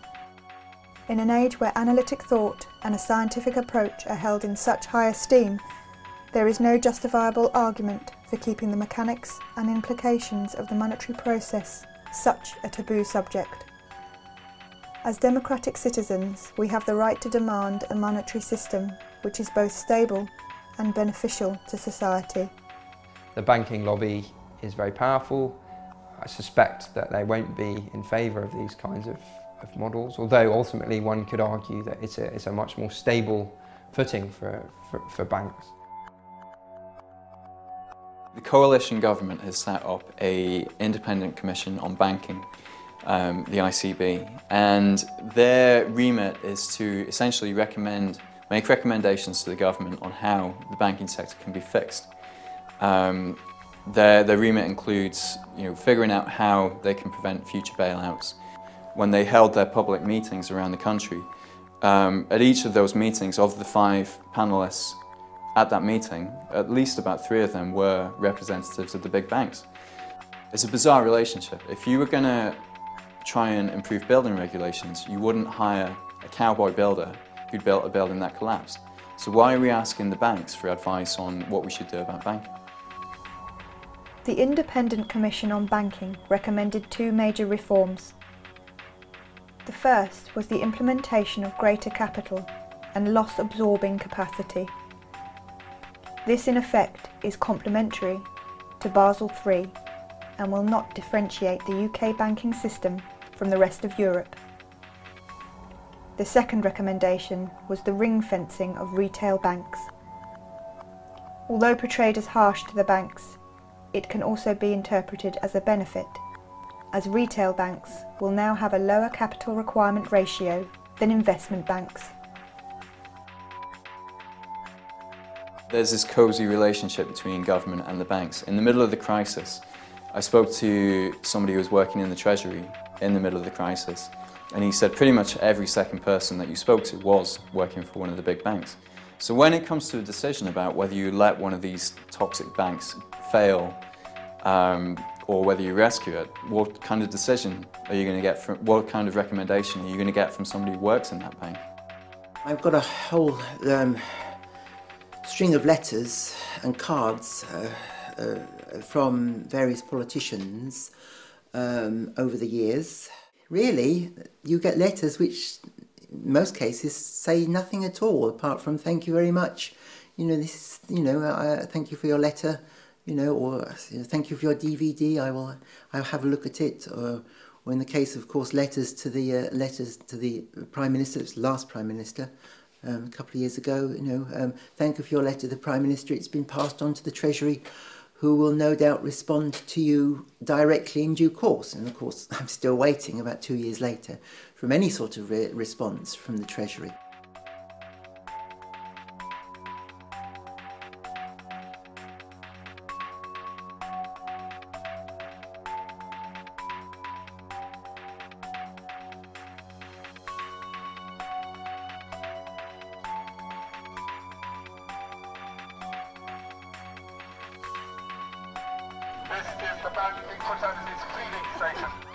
Banks' balance sheets are now 4 times GDP at £6 trillion. They are holding the public hostage. Their wealth has become so great through gaming the financial system that we are at a tipping point whereby a single bank could now take down the entire economy.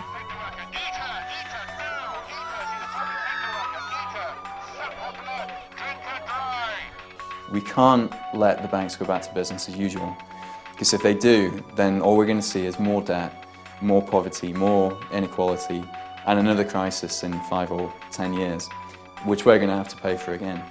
It is a political issue, ultimately, because the reforms that are required can only be achieved by Parliament. We don't need a very big act of Parliament. All it has to do is basically prevent the clearing banks from creating currency based on the debt of their borrowers. That's it. You cut that. You stop that.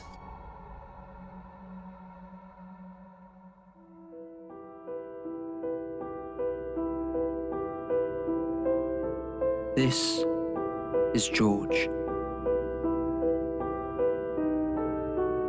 George worked in a big bank in the City of London. But one day, without warning, George's bank went bust. Luckily, the government rescued the bank and George kept his job. But the greedy government wanted something in return for their help. They demanded a higher tax on George's salary and bonus. For someone with a high-cost lifestyle like George, a shock like this can be devastating. Now George struggles to afford the rent on his riverside apartment in central London. The tyres on his Aston Martin are wearing thin and are barely road legal. Unless George's situation improves, or unless someone like you helps him, then George may even be forced to walk past the next Savile Row tailors and buy his suit from Topshop or Next. Even if George had anything to celebrate, he can no longer afford the champagne to celebrate with. George is not alone. Countless others are suffering like him, and no one knows how long it'll be until the good times return. But with your help, George can turn his life around. A simple monthly donation from you can bring a bit of sunshine back to George's life. Just £395 will help him celebrate minor achievements with a magnum of Cristal champagne. As little as £900 will help George buy a new set of tyres for his Aston Martin. £2,000 can help George recover his self-esteem with a suit from a prestigious Savile Row tailor. But even a small amount will help. Just £200 will buy a meal for George and his girlfriend Experience. Just £200 extra will buy the drinks. By adopting a banker, you won't just be supporting someone like George in a time of need. You'll also be supporting the trendy wine bars of the City of London, the luxury car makers of Italy, and the tailors of Savile Row. You'll be doing your patriotic duty to support Britain's greatest industry in its time of need. And when the good times return and George gets his bonus back, the taxes he pays will help fund the public services that the rest of you scroungers depend on. So please, until the good times return for George and those like him, will you give today?